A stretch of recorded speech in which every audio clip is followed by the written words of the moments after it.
ขอความนอบน้อมแด่พระรัตนตรัย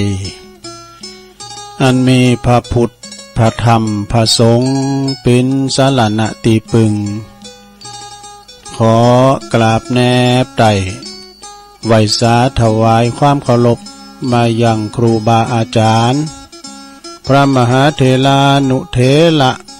ตันเจ้าคณะพระสังฆาธิการเนาะพระภิกษุสามเณรเจ้าจูโตนจูองค์กูวัดวาอารามพร้อมตึงสำนักติภักสงฆ์ด้วยเนอะเจริญปอนมายังบรรดาปออกไม่ออกศรัทธาตันสาธุชนนักศีลนักบุญคุณดีตั้งหลายเนาะปอหลงแม่หลงปอลุงแม่ป่าตั้งปีป่าหน้าเอาอาศรัทธาตีนจ้องห้องวัดได้เปิดวิทยุฟังกันอยู่ตั้งบ้านตั้งจองตั้งหอตั้งเฮินกันในเวลานี้เนาะเวลานี้ก็เป็นเวลาดีบ่าย3 โมงปลายมาสักน้อยก็มาฟังรายการสารธรรมยามบ่ายซึ่งก็ดำเนินรายการบริหารเวลารับผิดชอบโดยต้นตัวแห่งอาตมาภาพเก่ากระผมตุลุงนันชัยวัฒนาคเสโนแห่งวัดพระธาตุดอยน้อยตำบลดอยหล่ออำเภอดอยหล่อจังหวัดเชียงใหม่มาพบมาปักกับปออกศรัทธาอยู่วันจันทร์และก็วันอังคารเนอะศรัทธาญาติโยมทั้งหลายก่อนนำสาระอันเป็นประโยชน์พองนะแต่พองลินพองหรือว่าคุณคว้าเนาะทำการบ้านเอาทำบรรยายพองทำมรดกทำสาธโวพองนี่นะเอามาเทศนาอีแม่เขาอีปอเขาแก่งอมแก่เงาปอลงแม่ลงติมได้ไปไหนเนาะงอมไม่นะเนาะงอมอกงอมใจก็ฟังน้ำฟังทำไปจะน่าหนาเนื้อลงเด้อเอาน้ำทำคำสอนเป็นตีต่างตีหมันเนาะศรัทธาเนาะเนี่ยก็ฟังกันไปแต่ละตนแต่ละองค์นั้นเปิดก็มีธรรมะมามาจ้าตั้งแต่เมื่อคำยามคืนตี2ตี3มาแล้วโพดมาแผ่ว6 โมง 7 โมงเพื่อต่อจากนั้นก็บ่าย3มาแถมเนี่ยบ่าย3ไปก็5 โมง6 โมงไปแถมเนี่ยเนาะถึงงาน10 โมงเมื่อคืนซะนะเนาะฟังกันไปเด้อนะก็ครูบาอาจารย์ก็มากันหลายสำนักหลายวัดหลายว่าตึงละปูนเจงใหม่ตึงเวียงป่าเป่าเอกลำปางก็ฟังกันไปนะภาคบันเทิงเพิ่นก็มีดูพอหน่อยพอนานพอจานลำวัดเพิ่นก็มาจัดรายการดูลงนานเขาแล้วก็ตังพอหน่อยทองคำเขานี่หนุ่มผาจอกับลังเราเขากันไปจัดรายการเพลงพองนะมันอันนี้ก็พักสังพักบันเทิงพองนะช่วงเจ้าก็ออนไลน์จากปูนบุญยาวาดเนาะลุงโบเขากันได้ก็มวนเหมือนกันเด้อเพิ่นก็หับสายนะมาอีกกันนี่นะ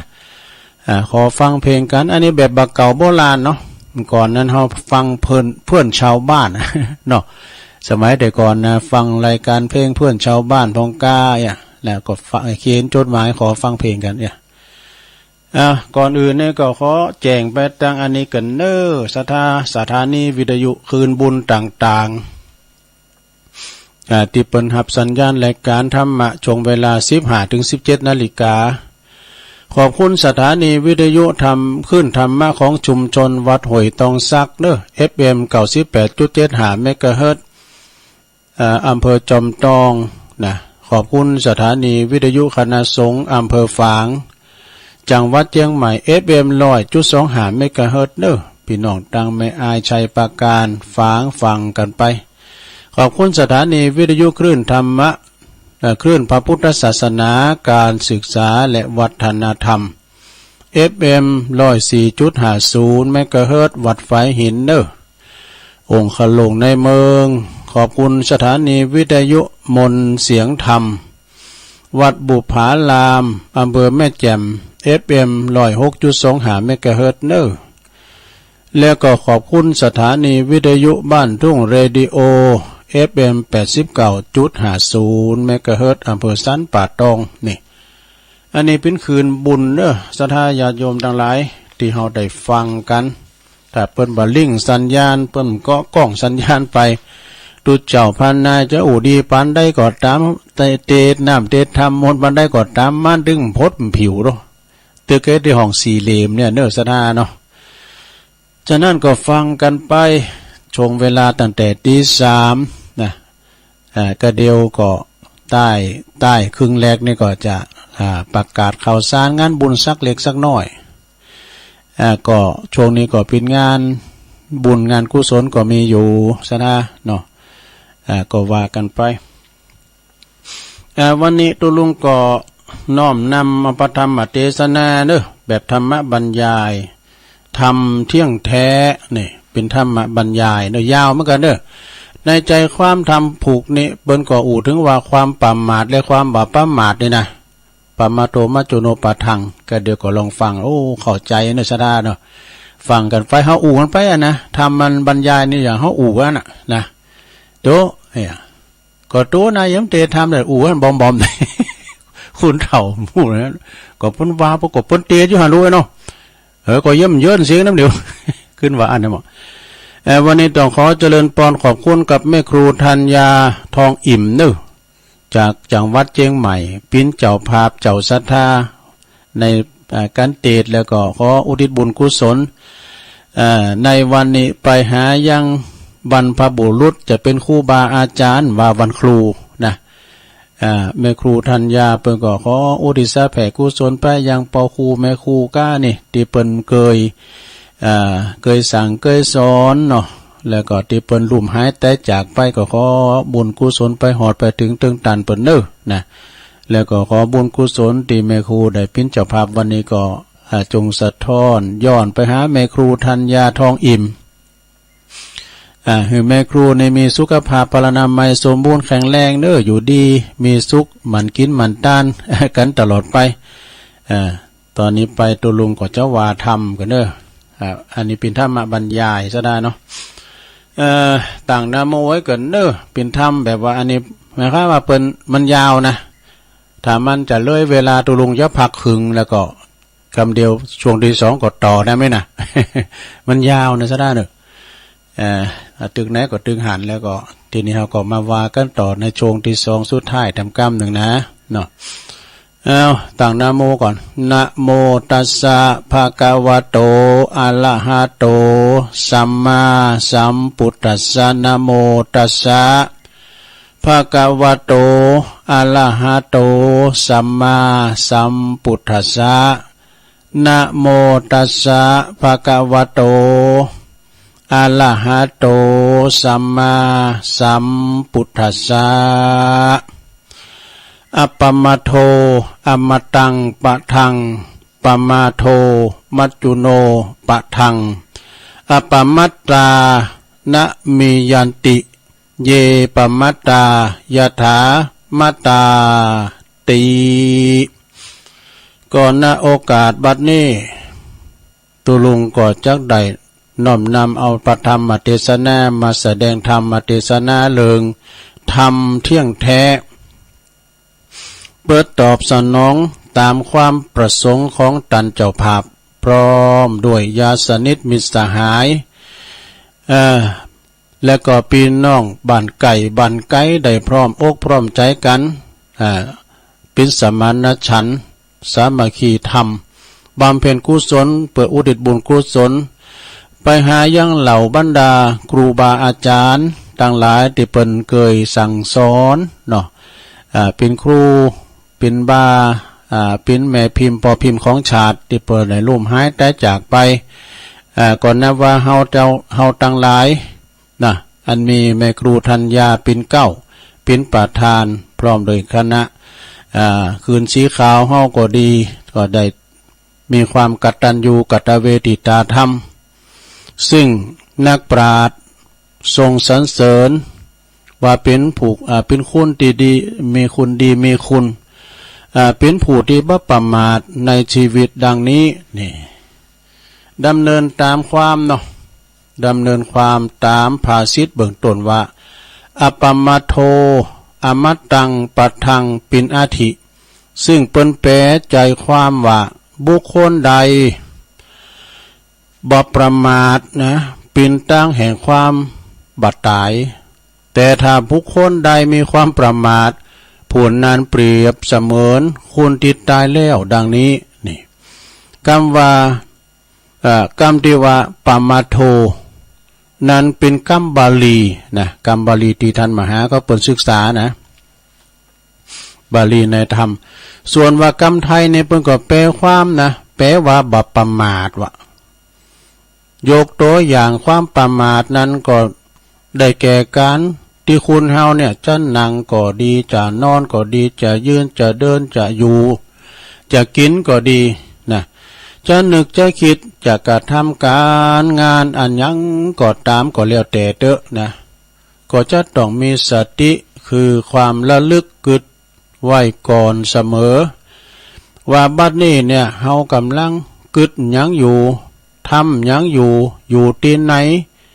อยู่คนเดียวหรือว่าอยู่เป็นหมู่เป็นจุ้มกับคนอื่น พิจารณาว่าสิ่งนี้ดีสิ่งนี้บ่ดีว่าเฮาจะทำอย่างนี้จะผิดศีลผิดธรรมหรือว่าจะผิดกฎหมายหรือไม่เฮาทำสิ่งนี้คุณเฮานี่จะคุณอื่นจะสอบครับสอบกะนี่นะหรือว่าจะทำให้คนอื่นเกิดความเดือดร้อนเนี่ยโหกึดเอาใจคนอื่นมาใส่ตัวว่าถ้าตัวเฮาเนี่ยเป็นอย่างนั้นอย่างนี้เฮาจะสอบหรือไม่หรือว่าเฮาจะเดือดร้อนหรือว่าไม่นะแถมประการหนึ่งว่าเปิ้นว่าสดาแถมประการหนึ่งมีความประพฤติปฏิบัติแต่ในสิ่งที่ดีๆที่สอบประกอบด้วยสัมมาอาชีวะนี่คือทำมาหาเลี้ยงชีพโดยตีสุดจริตธรรมบ่ผิดศีลบ่ผิดธรรมบ่ผิดกฎหมายบ้านเมืองสิ่งใดที่ว่าบ่ดีก็หลีกเว้นเหี้ยสิ่งใดที่ว่าดีก็ประพฤติปฏิบัติตามไปเลยดังนี้เป็นต้นบุคคลใดได้ประพฤติปฏิบัติเช่นนี้เรียกว่าเป็นผู้ที่ประมาทว่าซะนะเป็นผู้ที่บ่ประมาทกาดบ่ตกกาดเกี่ยวด้วยเนาะตรงกันข้ามกับที่ผู้ที่มีชีวิตอยู่อย่างประมาทเนาะปราศจากสติความระลึกมีความคิดแบบมิจฉาทิฏฐิเนี่ยมิจฉาทิฏฐินี่เพิ่นคิดไปทางบ่ดีดอกนะคือหันผิดปินชอบเช่นว่าการดื่มน้ำอมฤตไอนะก็คือน้ำเมาว่าโอ้อย่างนี้ดีเนาะหรือว่าคิดว่าเปิ้นกินกัญชาเฮโรอีนนี่ก็โก้รู้ดีนี่ มีความคิดเป็นอย่างนั้นมิจฉาดอกมิจฉาทิฏฐิหรือบางทีก็คิดว่าโอ้การที่เป็นนักเลงเป็นอันธพาลนั้นดีนี่การว่าบุคคลเกิดอย่างนี้นะเรียกว่ามิจฉาทิฏฐิมิจฉาสติคือมีความคิดที่ผิดว่าเรียกว่าประมาททั้งชีวิตดังนี้นี่ศรัทธาญาติโยมต่างหลายสิ่งใดที่มันผิดศีลผิดธรรมแล้วก็ผิดกฎหมายนะเปิ้นว่านะผู้ใดยังเกิดว่าดีเกิดว่าอันนี้เป็นเกิดว่าเปิ้นเรียกว่าเป็นเจตสิกธรรมคือเป็นฝ่ายบาปเป็นอกุศลว่ะนะยกตัวอย่างเช่นคนเฮาเปิ้นเขาวัดเขาว่าไปทำบุญสุนด้านอาบน้ำฟังธรรมก็คิดว่าโอ้คุณหมูนี่เซยนี่ดึกดำบรรเต่าล้านปีโบราณแต่ๆนี่นะก็คิดว่าหันเปิ้นเป็นนักเลงอันธพาลสอบตีสอบต่อยตีคุณนั้นตีคุณนี่หันเปิ้นลักขโมยหรือว่าหันเปิ้นกินเหล้ากินยาด่าปอตีแม่นี่ก็คิดว่าโอ้คุณนี่เก่งกล้าสามารถแต่น้อยนะไปซักเสริญคุณบ่ดีนำแล้ว นะถ้าเกิดอย่างนี้เรียกว่าเกิดอย่างเกิดพิษว่ะเป็นดังคนที่ตายแล้วนี่คืออย่างนี้นะเหมือนคนที่ตายแล้วตายทั้งเป็นคือคุณตายจากความเจริญนั่นเองนะอันความประมาทนี่ แบ่งออกเป็น3ประการมี3ประการนะลุงนะความประมาทนี่นะมี3ประการมีหยังพองโอ้เปิ้นก็ว่า3ประการนี่ก็คือประมาทในวัยหนึ่งนะประมาทในชีวิตหนึ่งประมาทในที่ความบ่มีโรคภัยไข้เจ็บหนึ่งดู3ประมาทนี่นะคนที่ประมาทในวัยนั้นก็คือมักจะเกิดว่ากำเดียวตัวเฮานี่ยังหนุ่มยังแน่นอยู่ยังปิ้นหนุ่มปิ้นสาวบ่ตายง่ายเตอละเนอะนี่นะปล่อยให้วันหน้าวันตามีเวลาโอกาสก็ก้อยเข้าวัดเข้าว่าทำบุญรักษาศีลดังนี้ ส่วนว่าคนที่ประมาทในชีวิตนั้นก็คือมักจะเกิดว่าตนเองนี่ยังมีวัยยังมีเวลาและก็โอกาสมากนักตอนนี้เฮาก็ยังมีกำลังวังชาดีอยู่นะก็ประกอบกับประเดี๋ยวนี้เฮาก็ยังคัดสนโดยเงินโดยทองอยู่ให้หามาได้ก่อนเนาะนี่นะปล่อยให้มีเงินมีทองก่อน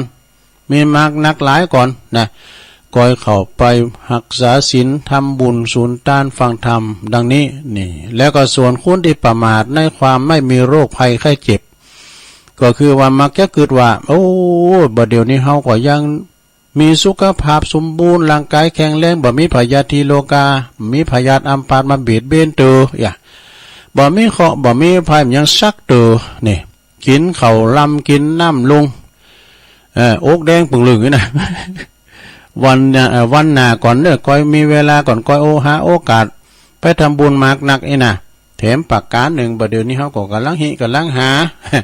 เงินคำกำเกี่ยวก็ยังมีใจเหลือจ่ายเตออีน่ะ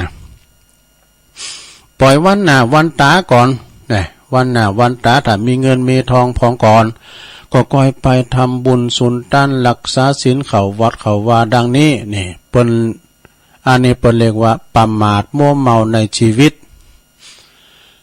พระท่านว่าอนิจจาวัฏสังขาราอันว่าสังขารตั้งหลายบ่มันเต็งนะบ่เต็งแต่แน่นอนบางทีโรคภัยไข้เจ็บนะมาเบียดเบียนเฮาลุ่มหายแต่จากไปเสียก่อนนี่นะเช่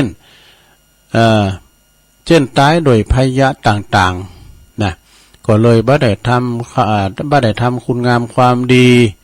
บ่ได้สร้างบุญสร้างกุศลผลบุญเพื่อจะให้ติดตามตนโตไปสู่ปรโลกไปน่ะเปิ้นว่าสัตว์โลกต่างหลายก็ยอมปินไปตามกรรมยอมหลีกหนีความตายไปบ่พ้นเด้อเพราะว่าจะคุณอยากดีมีจนเพราะคุณบ่ว่าจะเป็นคุณล่ำคุณรวยเป็นมหาเศรษฐีหรือว่าจะเป็นพระสงฆ์องค์สังฆเจ้าเนี่ยก็ยอมจะต้องตายเหมือนกันหมดตายถูกลูบถูกนามนี่แต่ว่าจะตายเลี้ยวหรือตายจ้าเต่าอันเนี่ยต่างกันตะเอียนะไผจะไปก่อนหันกันตื้อมือตื้อวันในห้องหัวไผจะไปก่อนไผหูนี่เนาะความตายไม่มีนิมิตไม่มีเครื่องหมายจะตายเมื่อใดบ่ฮู้พยายามมากุลามันจะมาต่อยตูห้อมไรมูนี่ได้โอ้ก็เป็นที่ผ่านเหมือนกันเนอะเพราะว่าเฮาเกิดวันเกิดเฮาฮู้นะวันเกิดเนี่ยโอ้ตัวลุงนี่เกิดวันเนี่ยเกิดวันเสาร์ที่20ธันวาดูโอ้ปลายปีไปกว่านี้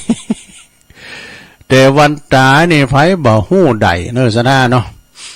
บางคนนั้นอยู่กับลูกปลาบางคนอยู่กับลูกเต่าเมแป้งนะกินข้าวแรงกันอู่กันมนอู่กันลงสูงกันป้อเยาะหยอกกันเนี่ยอู่กันลินกันโอ้ยมีความสุขลุกมาลุ่งเช้าอนิจจาตายไปให้ก่อนอย่างนี้ก็มีนะสดาญาโยมเนาะบางคนในหันหนามกันเมื่อเจ้ากลางวันลุ่มหายตายจากไปก็มีอันนี้แหละญาติโยมทั้งหลายอันว่าความตายนี่มันบ่มีมันมีอยู่ทุกหนทุกแห่งวะเป็นว่ามีกุฏิกูต่างสถานที่สัตว์ไม่ตายไม่มีนะเปิ้นว่าแล้วยังเฮายังมีเวลานะแล้วยังบ่มีเวลาวันยามแล้วก็เอาแน่นอนบ่ได้มันหูเวลานะมักกุลันมันจะมาปะห้อมได้หูนี่มีนักปราชญ์ผู้หนึ่งเปิ้นบอกว่าพญามักกุลาดนี่มาอยู่ตั้งหลังเฮามันเงื้อดาบอยู่หั่นมันจะฟันห้อมได้หมู่ เป็นที่ผ่านได้มันเงื้อดาบอยู่ตั้งหลังเฮานะห้อมหันมันได้ไหนนะ ยิงสมัยบ่เดียวนี่คุณเปิ้นวัดตายกันง่ายๆว่ะบางบางทีนั่งอู่กันน่ะอู่กันโอ้ไข่โหกักบ่คืนเลยตายไปก็มีน่ะมันปิ้นง่ายตายง่ายสะทาเอ้ยบางคนก็ตายในบ้านก็มีบางคนก็ไปตายติบไปสอดป่าขึ้นลิงจ้วยดอยจันตกลุมาตายก็มีปองก็ตายบ้านว่าปุ่นหงยุกหงยาปองก็ตายโอ้มันมีสัพปะพองก็ตายตกต้นไม้ปองก็ตายถูกเปิ้นมาขาตายพองก็ตายกินยาปองก็ตายแควนคอปองก็ตายหลดจุนกาเนี่ยศรัทธาญาติโยมนะพองก็รถสแลบตายถูกรถจนตายพองก็ขับรถวิ่งไวล่ำเนี่ยพลิกความตายไปอีกก็มีนะพองก็ตายโดยอุบัติเหตุเพศภัยต่างๆเนาะตายเพศภัยต่างๆโดยอันเลยว่าความตายนี่มันเป็นเรียกว่ามันจะตายมากมายหลายอย่างหลายประการนะบ่อาจที่จะมากล่าวในที่นี้เสียงใดว่าเปิดว่านะตุลุงก็กันเรื่องตายไปมาอยู่ในกรรมเขานี่ตุลุงจัดรายการเปิดอาหารเลยก็เปิดปีกไปแล้วพอใจมาอยู่ในกรรมพี่นี้แหละเนาะคนที่ตายแล้วเนี่ยโดยอุบัติเหตุส่วนใหญ่มาจากหยังความประมาทเนี่ยสัทธาญาณใส่มองใกล้น่ะมันความประมาทนะขาดสติสัมปชัญญะเนี่ยความระลึกนึกคิดส่วนใหญ่เป็นส่วนใหญ่เนี่ยมันบ่กึดมันหมายความว่าท่าทายนี่นะเนาะมีความประมาทอันนี้แหละสัทธาญาติโยมทั้งหลายคุณเฮานี่นอกจากจะประมาทอย่างที่กล่าวมาแล้วนั้นนี่ยังซ้ำเพิ่มความประมาทไปแถมคือหยังใส่เนาะเติมแถมเข้าไปแถมใส่น้ำอมฤตเข้าไปน้ำอย่างหวานเข้าไปนะบางทีก็เสพกัญชายาฝิ่นเข้าไปก็หือมันเสียสติไปนะทำให้เสียสติขาดความยั้งคิดพิจารณาก็เลยเป็นบ่อเกิดแห่งภัยพิบัตินี่นำมาซึ่งหายนะคือต่างสิบหายล่ะสะทา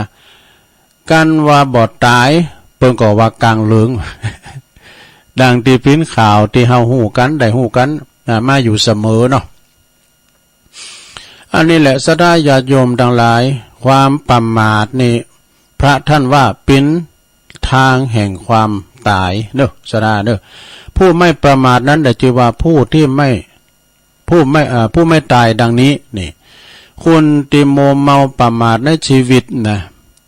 ถึงตัวบัดตายก็เปรียบเหมือนว่าเป็นไว้ว่าดังคนที่ตายแล้วเป็นต้นนะดังคนเหมือนคนที่ตายทั้งเป็นคือคนที่บ่ได้สร้างคุณงามความดีเลยและก็ประโยชน์ให้แก่ส่วนรวมนะให้แก่สังคมและก็ตนเองซ้ำร้ายไปกว่านั้นเนี่ยประมาณนะบางคนนี่ยังประพฤติปฏิบัติตนนอกหลีดนอกลอยทำแต่ความชั่วทุจริตก่อความเดือดร้อนแก่สังคมแล้วก็ส่วนรวมนะก่อกรรมก่อเวรนะต่อบาปอันหยาบช้าบางคนนี่บ่ฮู้จักคุณพ่อคุณแม่พ่อแม่เลี้ยงบ่ใหญ่ก็กองเฮยใหญ่มาแล้วก็ลูกใครให้ลูกได้ดิบได้ดีสูงไปไหนสูงไปหำไปเห็นหนังสือนั่งหาหวังจะได้นั่งกินเงินเดือนโดยเพิ่นนี่กะนะเปิดว่าจะให้ลูกน่ะเป็นคนดิบคนดีอุตส่าห์หาเงินหาทองมานะบุกบันนักเอาเบาสู่จะกินก็บ่นากินจะใจก็บ่นาใจว่าพ่อแม่นะหิหอมไว้ให้ลูกแล้วเนาะเอาไว้หึมอายเขาหน้ากาเขาไปเห็นพวกนั้นเดี๋ยวนี้อยู่มออย่างแล้วหมูนะแล้วก็ซ้ำว่าเพราะว่าลูกซ้ำหำเพนนี่บ่เอาไหนเลยบ่หั่นลูกก็ไปหำเพนเอาไหนเลยไปคบหมูคบแว่นคบฟุ้ง พ้องกว่านี้ห้องเฮียนแอวก็มีวะเอาเงินเอาทองที่พ่อแม่หามาได้โดยความลำบากนั้นนะเอาไปจ่ายในสิ่งที่บ่ดีเนี่ยพ่อแม่เปิ้นว่าพ่อแม่ก็ไหวอกวางใจเนาะไปโฮงเฮนโอ้แถมหน่อยลูกกงคู่นี่จะได้ปิ้นมาหาว่าไปใจเกี่ยวกันเยอะเปิ้นเห็นตังโลกน่ะจะได้เป็นคู่แล้วเนี่ยนะเป็นคู่เป็นบ้าแล้วน่ะไปว่าลูกลบนี้แอวไปครูถามกะพวกเธอทำไมไม่มาโรงเรียนกันเธอเขาไปไหนนะอาจารย์ครับผมไปช่วยพ่อขึ้นบารลำไยครับ ไปจู้ปอจู้แม่จู้อาจารย์เพราะว่ามันไม่มีคนขึ้นลำไยผมไปขึ้นลำไยให้พ่อให้แม่ครับเนี่ยครูก็เจอ ขึ้นบารลำไยแบบนี้เป็นเรียกว่าคุณประมาทในชีวิตว่ะนะในสิ่งที่บอดีฉะนั้นตันสาธุชนต่างหลายเฮาเกิดมาหนึ่งจาดเนอะเกิดมาหนึ่งจาดแล้วอย่าได้ประมาทในชีวิตมันพิจารณาอยู่เสมอว่าสิ่งใดที่ดีสิ่งใดที่บอดีแล้วก็หลีกนี้เว้นจากสิ่งอันเลวร้ายอันที่บอดีต่างหลายนะอันสิ่งใดที่มันพิษกองศีลกองธรรมนะพิษจากจารีตประเวณีประเพณีอันดีงามของเฮาแล้วก็ประพฤติแล้วก็ปฏิบัติแต่ในสิ่งที่ดีๆนะสิ่งที่เป็นประโยชน์อันจะนำความสุขความเจริญมาสู่ตนเองแล้วก็ส่วนรวมเช่นช่วยเหลือเปิ้นมนุษย์ลมจาดเนี่ยที่เปิ้นตกตุกได้ยากคุณตุกเลยเฮานี่มีจัดหลายนะซะดาเนาะบางพร้อมก็ตุกกับมีกินมีเข้าวกับตกต้องนี่นะเสาะว่าหากินพร้อมก็ตุกกับเงินกับทองนี่มันมีหลายตุกเนาะตุก108พร้อมก็ตุกอยากไล่เข็นใจนะแล้วก็ดำรงชีวิตเปิ้นว่าแล้วก็ดำรงไว้ซึ่งชาติศาสนาพระมหากษัตริย์อันเป็นตีหลักจริงของหมู่เฮาเจ้าข้าทั้งหลายนะบุคคลใดเกิดใดกระทำเช่นนี้เปิ้นเรียกว่าเป็นคนที่ไม่ประมาทนี่บอดตายจากความเจริญหรือเป็นผู้ที่มีอมตะธรรมคือธรรมที่บอดทำให้บุคคลตายดังนี้เนี่ยความจริงนี่มันส่วนว่าคนที่ประมาทเนาะซะได้เนาะส่วนว่าคนที่ประมาทถึงยังบอดตายก็เปรียบเหมือนว่าคนที่ตายแล้วคือคนที่บาดทำคุณประโยชน์บาดทำคุณงามความดีแก่ส่วนร่วมแล้วก็ตนเองนะบาซ้อหาถุงห่อเข่าป้าไทยยังบ่ซ้อหาแค่ไฟตามไปจาดหน้าพบหน้านี่นะเนาะได้เกิดมาเปล่าประโยชน์วะนักปราชญ์เปิ้นว่านักปราชญ์ผู้หนึ่งเปิ้นเรียกว่าเกิดมาศูนย์โยเนี่ยหรือว่าศูนย์เปล่านั่นเองธรรมดาคนเฮาเนี่ยที่ตายไปแล้วก็ปราศจากวิญญาณเนี่ยวิญญาณออกจากร่างแล้วก็คือศพนะคือตายหมดตายแล้วคือก็ตายแล้วก็ไปสู่ภพภัยภพมันเปิ้นเรียกว่าได้เกิดมาเป่าประโยชน์ปราชญ์เปิ้นก็ถึงบอกด้วยการตายไปแล้วเนี่ยปราศจากเวลาเฮาตายไปแล้วปราศจากวิญญาณแล้วก็ความหูซึกนึกคิดแล้วก็บ่มีประโยชน์อันใดเลยนะยังสู่ตนไม่เนี่ยคุณเฮาดีมันนั้นเปิ้นว่าที่เฮาคุณเฮานี่ตายไปแล้วนี่เปิ้นว่าเปรียบมันมีประโยชน์จะนะอันใดนะคุณเฮานี่จะบัดตายแต่ชีวิตเฮามีกาเนาะมีกามีศีลกับไผว่าเอาตัวซื้อชีวิตตัวให้2 ล้านได้โทรไปเอาให้มันได้200เฮาก็เมาเนาะเพราะว่าเฮาจะได้ใจ ชีวิตเรามีประโยชน์นะเนาะ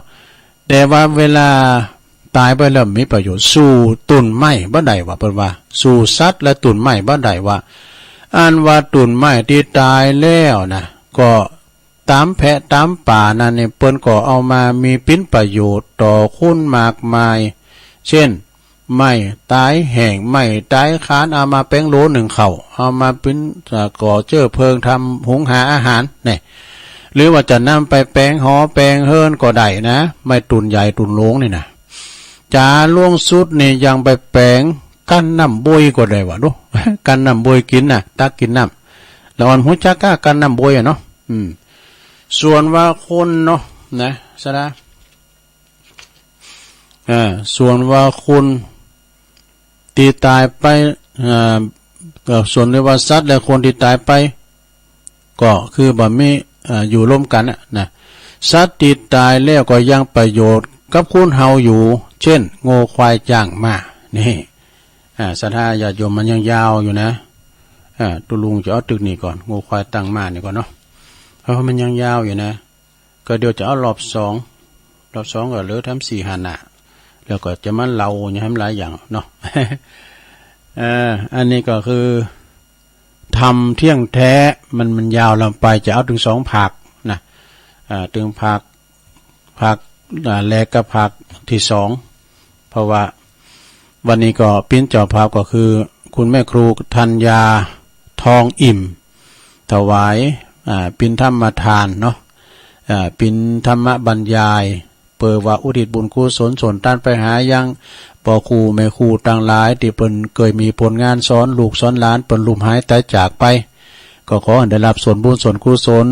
ที่แม่ครูได้ทำครั้งนี้ด้วยแล้วก็ขอบุญกุศลนี้จงตอบสนองแม่ครูมีอายุมั่นยืนยาวนะมีสุขภาพพลานามัยสมบูรณ์แข็งแรงอยู่กินอยู่ต้านไปใจแม่ครูเปิ้นตอดกฐินนี่เปิ้นเป็นประธานในวัดเจ็ดลิ้นนะเปิ้นโฮมกินโฮมต้านเปิ้นก็เป็นครูหลายอย่างฟ้อนก็ได้นะท่านมหาว่านะเปิ้นฟ้อนเล็บฟ้อนหยังก็ได้ศรัทธาญาติโยมมีนี่แถมกรรมนึงนะอันนี้ก็ตุเจ้าเนาะตุเจ้าเปิ้นลายมาให้ตุลุงก็ขอขอบคุณเด้อเป็นขอคิดอย่างดีแต่ว่าในวันครูและศรัทธาญาติโยมทั้งหลายครูเก่าครูไปครูตายครูยัง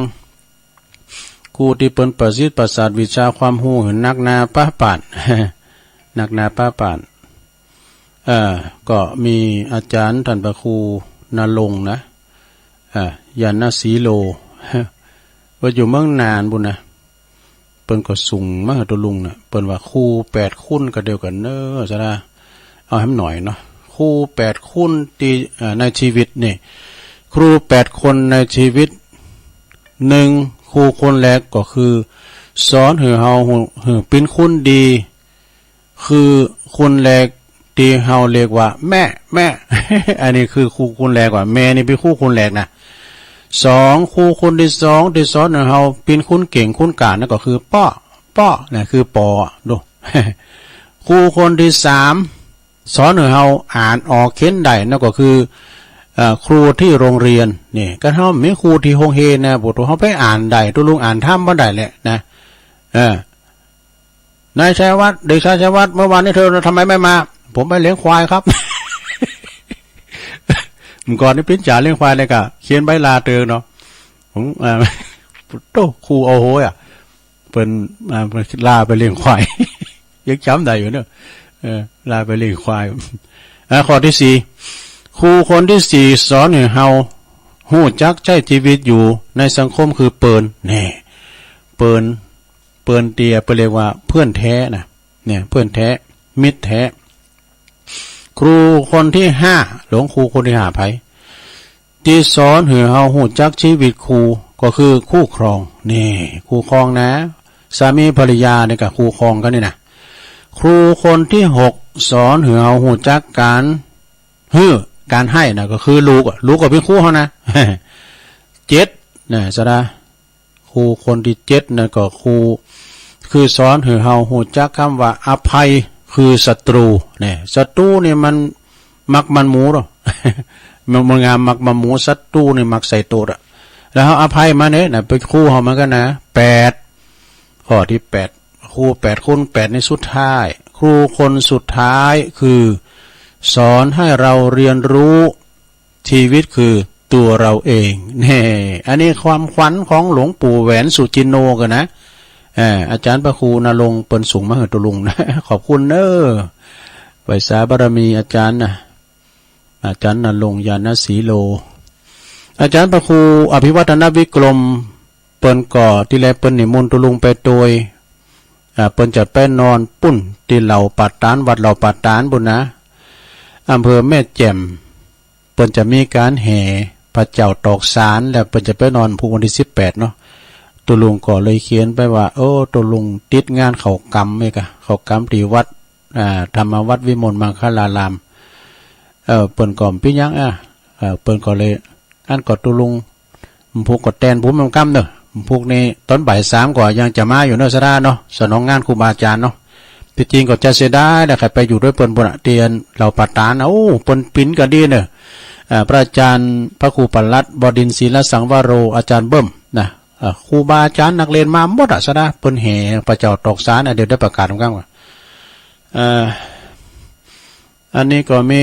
นิกรชายน้อยนี่อันนี้ก็ตักมาตั้งลายเนอะตักมาตั้งลายยมมนฤดีจากพุทธนิมิตเนอะ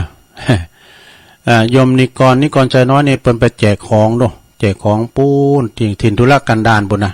โฟวินเดโมนเปิ้นไปนะเปิ้นโจไปเมื่อก็แลตุลุมได้ไปในนามของครูบาวัดดอยหลังถ้ำนะในเมตตาถ้ำครูบาเจ้าพระอธิการสมคิดปัญญาวัชิโลเปิ้นไปกูปีถิ่นธุรกันดารไปแป้งห้องน้ำพ่อกาแป้งยากาดีธุรกันดารน่ะโธ่ไปแจกแพวอไปตานแพวเคืองเสียงบุญนะวัดมนทาทิพย์นี่ก็ตักมาทั้งหลายกลุ่มเทพารักษ์เพื่อนพ้องน้องพี่ว2ว8สกายชมรมสกาย80นะโยมนวลนี้เจ้าวชาติโอ้แม่จงดีเชื้อกันทาจากเมืองฝางเด้อเจริญพรเลยพี่น้องจากเมืองฝางแม่จงดีนะคุณหมออินทร์แม่จงดีเชื้อกันทาเนาะ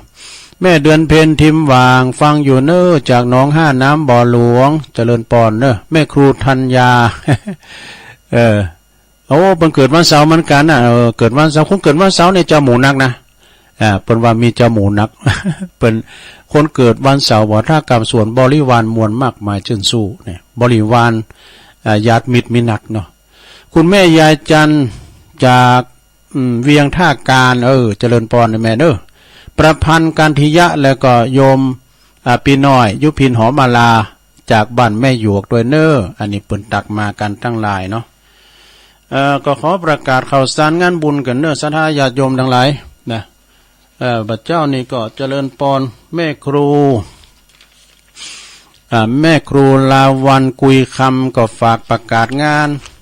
พระราชทานเพลิงศพด้วยนะเชิญรวมงานทำบุญพิธีอันนี้เดี๋ยวตั้งพี่วันที่8ถึง12กุมภาเนาะแม่ครูลาวันก็ดีแม่ครูทองคำที่วงคำก็ดีเปิ้นก็ขอเชิญเนอะพร้อมด้วยคณะศรัทธาหลวงหลายเชิญรวมงานพระราชทานเพลิงศพนะครูบาอาจารย์เนอะนี่พระครูปัญญาทิมุตว่านี่ไผไข่หูจักพระครูปัญญาทิมุตนี่ไผไข่หูจักกันว่าครูบาเป่งนี่นะอาคาปัญโยกันเนาะครูบาเป่งอาคาปัญโยเปิ้นอดีตเป็นเจ้าวาดวัดหนองจางเด้อวัดหนองจางอายุเปิ้น84พรรษา37นะเปิ้นจะได้ออกเมนพระราชทานวันที่8นี่ก็เปิ้นจะได้อาราธนาสรีระลางอะไรดวงวิญญาณของครูบาเป่งขึ้นสู่ปราสาทนกหัสดีลิงเด้อนะที่หน้าวัดน้องจางในตำบลเมืองจีกันเนาะแม่นฮะอำเภอเมืองจังหวัดละปูนพุ่นนะฉะนั้นก็8ถึง12เด้อกุมภาเพิ่นจะมีงานพระราชทานเปิดอันนี้จะประกาศถึงวันได้ไหมครูเด้อก็มีหลายก็คือว่าก็นี่ก็ค่อยประกาศแถมเนาะค่อยประกาศแถมแล้วก็วันที่19เด้องานพระราชทานเพลิงศพนะท่านพระครูบาพันธ์พรหมเสโนอันนี้ปุณเนอร์อำเภอลีบนะวัดพระพุทธบาทห้วยต้มนะพระครูพินิจสารธรรมอายุเก่า14กันนะครูบาพันธ์นี่นะซะนะเปิ้นก็เป็นลูกศิษย์ของครูบาเจ้าวงแล้วก็เปิ้นก็สืบสานต่อครูบาเจ้าวงครูบาวงจนว่าเปิ้นได้อายุ94ปีนะเปิ้นก็วันที่19ในงานพระราชทานอันยิ่งใหญ่วันนั้นก็ครูบาเจ้าบุญจุมไปก็ไปไหว้ศพแล้วนะวันที่19เน้อ ที่วัดพระพุทธบาทห้วยต้มอำเภอลีนะแล้วก็แถมวันที่19ก็คือว่าเนี่ยเพิ่นจะแห่พระเจ้าตอกสารที่วัดเหล่าป่าตาลวัดเหล่าป่าตาลอำเภอแม่แจ่มในงานบุญยิ่งใหญ่ที่เพิ่นจะแห่พระเจ้าตอกสารนะ19ตัวลุงก็เสียดายอยู่เหมือนกันน่ะมันได้ไปตัวเพิ่นแล้วก็ตีปุนก็ดำเนินการแล้วเปิ้นเขากำนะที่วัดแม่ห้องไคร้ในเมตตาธรรมอาจารย์พระครูโจรทานพิทักษ์ครูบาแดงเปิ้นเขาตั้งแต่ตะว่ามาละ16ถึง2221กะ11ถึง2116ถึง21กันเนาะอาจารย์มหาสมชาติเปิ้นก็ไปช่วยงานปุนนะก็ไปกินแป้ตานกันไปซาข่าวตอนเจ้าเนาะใส่บาตรตอนเจ้าเมื่อคืนก็ไปฟังเทศฟังธรรมกันนะแล้วก็ที่นี่ดำเนาะที่วัดธรรมวิมลธรรมวัดวิมลมังคลารามเปิ้นก็จะเริ่มวันเนี้ยนะ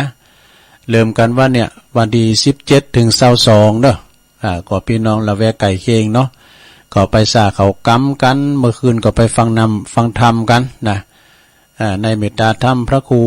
วิรุณสุตตการเจ้าคณะตำบลนครเจดีย์เขต1เนาะเป็นเก้าเป็นประธานตุปิสิทธิ์เขาประหลงวงเขาเนี่ยนะตุลุงออกรายการแล้วก็จะเหินลานมาหับนะก็จะไป5 โมงพุ่นเนาะตุปิสิทธิ์ว่าจองตู่พุ่นไหนนะปืนก้อมลำไยบ่ แล้วก็วันที่21ก็ที่วัดมงคลวารีเพิ่นจะยกจอฝ่าจอฝ่าวิหารนะวัดมงคลวารีหนองหายในเมตตาธรรมอาจารย์วุฒิประภาโสครูบากรรมนะครูบากรรมในวันที่21นะเวลา9 โมงเป็นต้นไปพระจะไปเปิดโรงตาลพระจะไปโลมปิ้นเจ้าภาพสังกัมยังไงนะไปผูกแพรคุมไปหอยพงมาลัยปูจ้าพงมาลัยก็ดีก็เจิญกันได้เด้อที่วัดมงคลวารีนะวันที่21เนาะข่าวสารงานบุญก็มีหลายอยู่นะสาราญาติโยมทั้งหลายแต่ตุลุงก็ลืมไปพองเอากุมภาเนี่ยเอาไว้เตือนหน้าเนาะเอาไว้เตือนหน้าอันนี้ก็เป็นข่าวสารงานบุญเนาะที่เพิ่นฝากประกาศมาสาราประกาศข่าวสารงานบุญนี่ก็คือเป็นการกระตุ้นนะกระตุ้นว่าพี่น้องเพิ่นก็จะฮู้เนาะเพิ่นก็จะไปกินแป้ตาลนี่กะนะตอนนี้ตัวลุงก็อ่านไล่แล้วเรียบร้อยตอนนี้ไปตัวลุงก็จะลองถักทายเปิดสายสักหน่อยเนาะสดาเนาะนะตัวลุงเอาปากกาไว้ไหนเฮียนี่เอามาหมายไว้นี่ตัวลุงจะเปิดสายสักหน่อยสดาจะโทรมาเด้อตัวลุงก็ลืมเหมือนกันนะจะตักไตกันสักหน่อยเนาะสดาจะแจ้งผลการหลับฟังก็โทรเข้ามา089955หลวงพ่อกรีดนะใช่นั่นแล้วไม่ใช่ขึ้นนั้นมันไม่ค่อยนั่นอาจารย์หลวงพ่อกรีดเอาอันนี้เบอร์ใหม่กะแรงหน่อยมั้งตรงผมอยู่นี่มันแค่เข่ารอบอย่างนี้ไม่ได้ไปเลี้ยงควายนะอาจารย์นะครูบอกไปไหนมายังไปเลี้ยงควายอยู่สมัยแต่ก่อนนี่มันมีควายทั้งทุกครัวเรือนนะผมก็ทำนะแต่รุ่นนั้นนะแต่ผมไม่ค่อยใกล้เท่าไหร่บ้านไม่ค่อยมีฝ่ายแล้วสมุทรสงครามไม่ค่อยมีหรอกมีแค่มีที่อื่นเดิมอยู่พระสมุทรสงครามเนาะสมุทรสงครามแล้วบ้านเกิดผมอยู่อัมพวาน้ำพวาประมาณ8 โล 4 โล 5 โลแล้วแต่บ้านชัยก็ไปฉายหน่อยสมัยก่อนเดินดูหนังอาจารย์ไอ้ทางลำตาลก็4-5 โลลำตาลก็7 โล 8 โลไป3 ก็16 โลมั้งแล้วแต่จะไม่ค่อยไปใช้ครับผมยังแฝงขอบคุณหลวงพ่อมากๆเลยครับผมราชการครับไหว้สาครับสาธุอันนี้หลวงพ่อกฤษเนอปางโมพุทธยานอุทยานปางโมเนาะเจริญปอนจากนั้นสาจ้าก็ลืมแม่สีทอนเสียงป้อยแม่สีทอนก็น้องโบชัยประการเนาะเจ้าชัดเจนดีเจ้าขนาดอุดมน่ะก็ชัดเจนนี่เนาะใจประการฟังกระดุงตั้งแต่เริ่มโลกแล้วนะพุกก็มาอยู่เนอะพุกก็ได้แทนท่านพระครูอภิวัฒนวิกรมพุกตอนบ่ายตอนบ่าย3เมกะ ยินดีเนอะ สา สาธุโอ้นี่พระอาจารย์เล่นหลักอะไปสาโอ้นิมนต์เลยครับนิมนต์เลยครับครับโอ้มีคติดีเนาะธรรมะวันนี้นะเป็นธรรมะบรรยายก็ได้คติกันนักหนาป้าป้านสถาญาติโยมไผ่เอาไปประพฤติปฏิบัติเกี่ยวกับการประมาทอาสาได้กะนุ่มอยู่ไปเจอมาได้ก็นุ่มอยู่นี่แหอยู่เอาเลี้ยวเพื่ออย่าเอาบรรลุละโอคานาโมเอาแล้วโอ้เขาถ้าฟังท่านตอนแรกก็ดีละดูจะไปนะมันก็ได้อย่างเลี้ยวครับศูนย์โยเนาะวันนี้ครับศูนย์โยเนี่ยเพราะว่าศูนย์โยศูนย์เปล่าเนาะครับเป็นกำลังใจลุงนะครับโอ้ขอบคุณพระอาจารย์ในหลักเด้อครับครับผมไว้ตาครับอาจารย์เน้นหลักก็คือนี่อดถาดาฟังในสถานเนอเปิดจะเข้ารายการนะตี8 โมงถึง 10 โมงนะหรือว่า2 ทุ่มถึง 4 ทุ่มนะน้องเบลก็ปิกมาแล้วไปตรวจผลการตรวจสอบน้องเบลว่าดีทุกอย่างโอ้ยินดีเด้อเนอะน้องเบลเนอะเปิ้นไปโรงยาว่ะหมอบอกว่าดีทุกอย่างเปิ้นหนัดเลยเนี่ยเจริญปอนเจ้าไว้สาเจ้าโอ้แม่คันเงินนะรู้จักกะจบเตี้ยกะโอ้สุมาเสียงมันแม่คันเงินเนาะใส่กันทาโอ้แม่บุญปันเนาะเจ้าแม่บุญปันศพเตี้ยไปทางใดเดี๋ยวไปงานบุญทางใดพงโอ้ไปนักกะวันที่นอนจ้ะนั่นแหละกินไปนั่นแหละกินไปตันไปอย่าอาจารย์เน้นหลักวานนะกะเอาไว้ให้เกินผู้เกินหื้อเกินนะกะขี่มันกลัวการนาโมไปนอนดอยได้2-3 คืนมาปวดที่บ้านไม่โบเขียวเขาพุ่นนะพวกเจ้าห่วยสุ่มปอยเนาะลุยกับนู้นเจ้านั่นครูบาเป็นสั่งก้าเจ้าครูบาบุญเป็นครูบาบุญเป็นเจ้าวัดทุ่งปูนเจ้าอยู่วัดทุ่งปูนยินดีแม่บุญปันเด้อเจ้าบุญหักษาโทษแม่บุญปันก็มึนนะแกละเนิ่มโทรมาพองกันเด้อเจริญปอนนมัสการเจ้าจ้าลุงโอ้ยายพรก่ะเจ้าล่องบัวแดงสันกำแพงเจียงใหม่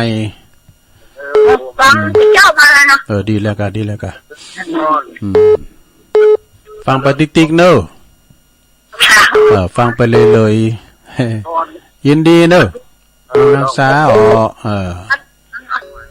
แม่นั่นน่ะธรรมะธรรมโมก็อ้างกะจังเป็นไหนอยู่บ้านอยู่จ้องกับฟังน้ำฟังทำไปที่เปิ้นฟังก็มีนะ322เจริญปอนครับไปสาครับลุงครับโอ้สายไก่มาแล้วเน้อเวียงปากเป่าบ่ลงวินครับชัดเจนเด้อแต่กะฟังไม่ถึงยังมาจับพอดีเปิดเลยต้องลงไว้สันขีดเล็กลุงพอให้บอดีเนอะพะลุงเพราะว่าหนาวละเฮ้ยแต่เมืองฟ้าตะวันหนาวได้แต่เจ้านี่มันหนาวเจ้านี่กะไม่ละมันหนาวเจ้า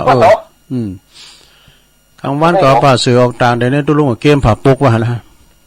เอาตากแดดเอาผ่าปกแต่ไปเขากำนะกะพุกก็มาอยู่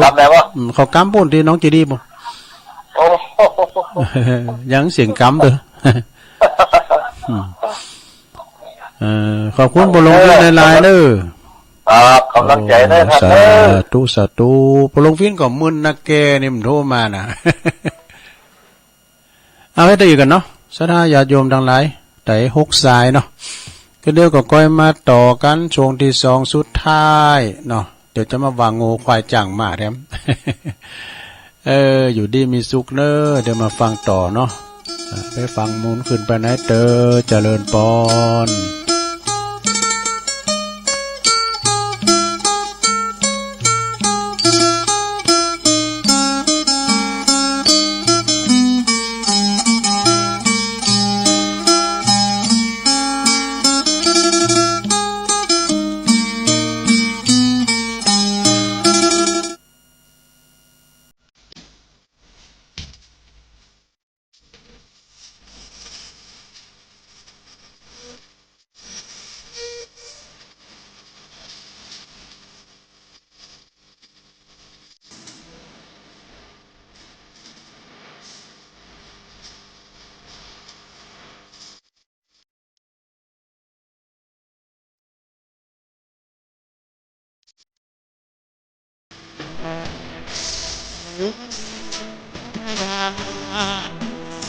ตกล่างดันคนเราละ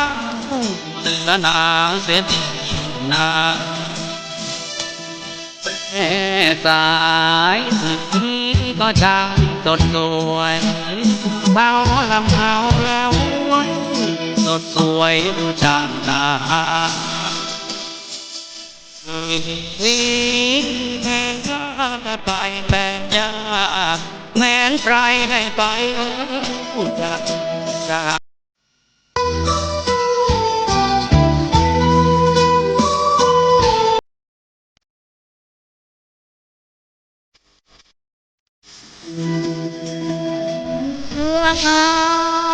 ไม่เอาปากไม่จีต้องน้อยใจตายังดาวแฟนอาดาบอลร้อนเด็กเดียวกินจงไปจงจิตจง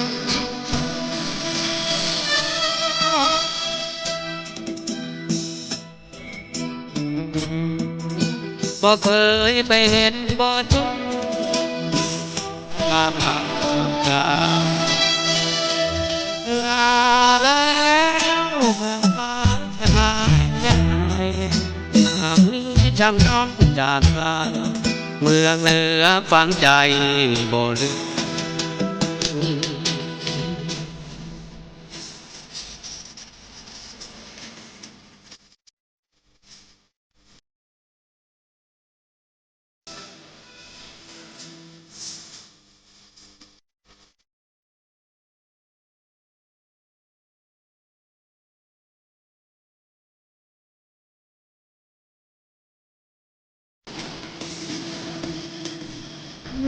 ยังไงไม่อายปากกาไม่จีดอยเสียตามยังดาวแอบใครได้ไหมร้องแดงเดียวดินโดนปริโดนจิตจง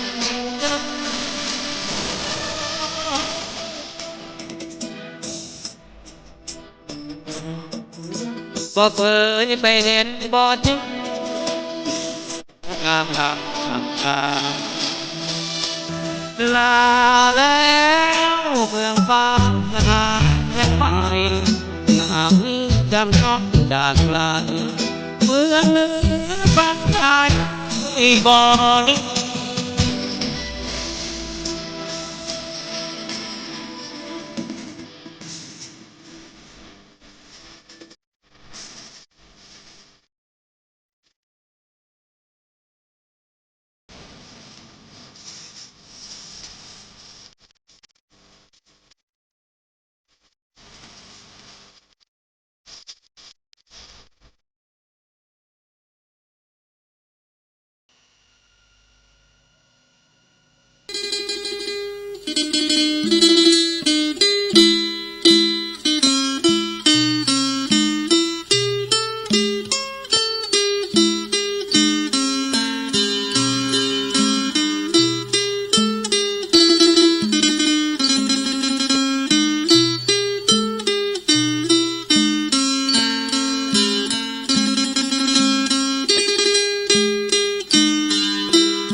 เอาแล้วศรัทธาญาติโยมทั้งหลาย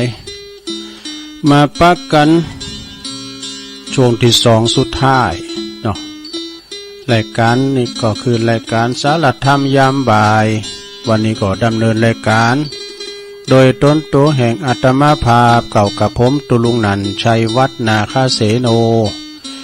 มาตามเวลามาตามวันจันทร์การนี่ก็เป็นวาระนาทีของตุลุงเนาะได้รับผิดชอบรายการไว้นะแต่วันพรุ่งนี้ก็เป็นรายการเต้นเนี่ยก็มาอยู่นะ บ่าย3 โมงเหมือนเดิมพรุ่งนี้ตุลุงก็มาก็สถาก็อดถาได้ฟังกันไปแต่คืนนี้ไปลืมเด้อคืนนี้ก็มาฟังรายการของอาจารย์เน้นหลักเนอะพระอาจารย์เน้นหลักเปิ้นก็จะมาเข้ารายการตั้งแต่2 ทุ่มถึง4 ทุ่มนะนาซาละเขาก็จะได้สืบชะตาออนไลน์สวดมนต์กันเองอะสถาญาติโยมทั้งหลายก็ฟังกันไปนะครูบาอาจารย์เป็นคนต่างอกต่างใจมาก็หลากหลายดี แต่ว่าฮัตตุลุงนี่จะเป็นแบบลูกทุงหน่อยคือว่าหาสาระประโยชน์อันใดก็ไม่ได้ปิ้มแหลมแต้มแต้มมองกันเนาะ แต่นั่นก็ศรัทธาญาติโยมก็ฟังกันไปไผหุมก็ฟังไผหุมก็ปิ้นยังเนาะอันนี้มันจะอย่างเครื่องตำสายนะเสียงตำสายทำฟังมาก็ได้ยินว่ากอกหูเขาอยู่หันอ่ะยื้อก็ไม่ได้นะอันนี้ก็ทำปึ้งใจฮะนี่ก็ปิดให้ก็แล้วเลิงไม่ลายยังอ่ะเนาะศรัทธาเนาะแล้วแต่ไผหุมมันคุณเขาเนี่ยมันสอบมันหุมเหมือนกันนะศรัทธาเนาะฟ้องก็สอบเครื่องเสียงฟ้องก็สอบฟังกล้องฟังกองเอกอะฟ้องก็สอบดนตรีฟ้องก็สอบอีกเก้แล้วแต่หลากหลายเนาะศรัทธาเนาะความสุขเกิดขึ้นได้อย่างไรนะคือมันเกิดขึ้นได้อย่างเรียบง่ายศรัทธาถ้าเฮาสามารถพอหันเรื่องดีๆในวันที่แย่ๆเนี่ยก็ส่งรอยยิ้มให้กับความเสียใจบอกฮักกับตัวเองแล้วก็พอใจในสิ่งที่เฮามีเนี่ยก็ความสุขนะตัวเองก็มีความสุขแล้วศรัทธาเนาะสโลแกนของหลวงนั้นยินดีในสิ่งที่ตนมีเอกะหลวงนั้นเป็นหนึ่งว่าชีวิตได้แค่ไหนแปลว่าชีวิตบ้าใดมีแค่ด่านเดียวมีความหาความสมดุลให้กับชีวิตลองลดจังว่าชีวิตเนี่ยเล็งตีเล็งรีบเหือจ้าลุงหน่อยอาจจะทำเหือหูซึกสบายใจขึ้นเนี่ยบอกกดดันกับชีวิตมาเกินไปเวลามีเวลาสูดลมหายใจเขาลึกๆนะชื่นชมกับธรรมชาติรอบๆโตเฮาแล้วก็รับหูถึงความหูซึกตัวเองผ่องมีรอยยิ้มกับคนอื่นคนรอบข้างเฮาก็หูซึกได้ถึงความสบายใจนี่ดีมาจากภายในใจของเฮาเองเนี่ยขอบคุณเนอะอันนี้ผู้ที่ทำคนเดิมหรือว่าเมตตาธรรมท่านพระครูพุทธิธรรมสุนทรเนอะวัดเมตื่นนะเป็นสูงมากเนาะก็ไปฟังด้วยก็ทำย่ำจบตัวเนก็ลืมไป ทำมอย่ำจบตัวเนโง่ควายจ้างมานะทำของคุณแม่ครูธัญญาทองอิ่มนะเจ้าอ่านมาถึงนี่นะเตดมาถึงนี่เนาะ คุณเฮาเนี่ยเวลาตายไปแล้วหาประโยชน์จะนะบ้าใดซักอย่างเนอเป็นซากเป็นขาบเนาว่าเป็นว่านะเป็นแบบท่อนฟืนนะเป็นแบบท่อนไม้นะตีหาประโยชน์บ้าใดบ่เหมือนงูควายนะเพราะว่าเช่นงูควายจ้างมาเนี่ยการว่าตายแล้วนี่ก็เป็นประโยชน์ได้หลายอย่างเนอะนะดังคำภาษิตโบราณที่เปิ้นกล่าวไว้ว่าโง่ควายจ้างมาตายแล้วเหลือหนังดูเขาคุณยังเอาใจการใดจะล่วงสุดตับปุ่มปลดใส่คุณเฮาก็ยังกินลำอิ่มต้องมนุษย์เฮาตายสหายปีน้องไผบ่ห่วงของอะไรสุดแต่ดูโพยังเอาควางไก่โกจักปิ่นไผผีมาหลอกได้ความจัวลีบหนีความดีลีบไก่ตายแล้วจือหากตึงมีเนี่ยดังนี้เนี่ยคุณโบราณเนี่ยเปรียบระหว่างคุณกับสัตว์ว่า คนเฮานี่ตายกันแล้วเนาะกันตายกันแล้วก็บ่มีกามีศีลอันใดวะส่วนว่าสัตว์นั่นที่มันตายไปแล้วยังประโยชน์ต่อคนเฮาหลายอย่างนะเช่นโง่ควายจ้างม้านั่นนี่นอกจากเขาจะได้กินจิ้นกินเนื้อคุณกินไปอิ่มต้องแล้วนะดูกแล้วก็เขานี่นะคุณมันในย่างใจกันใดวะ ใจกันใดจะได้เช่นเปิ้นว่าเขาโง่เขาควายนี่นะที่มันตายฟ้าผ่าโอ้ตัวหายาก็หาโง่ควายตายฟ้าแน่นะประเด็นนี้ฟ้ามันผ่าในกลางเล่งกลางตุงกลางหน้าเนี่ยตัวโง่ควายก็ตายก็มีนะฟ้าผ่าเนี่ยนะเปิ้นเอามาแปลงหญ้าวะเนี่ย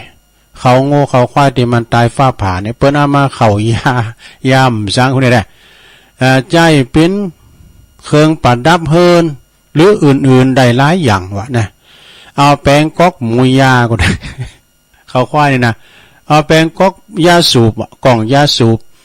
แปลงดามมีดดามผ้านี่แปลงตูดแล้วนะเป็นปอดตูดก็ได้นะ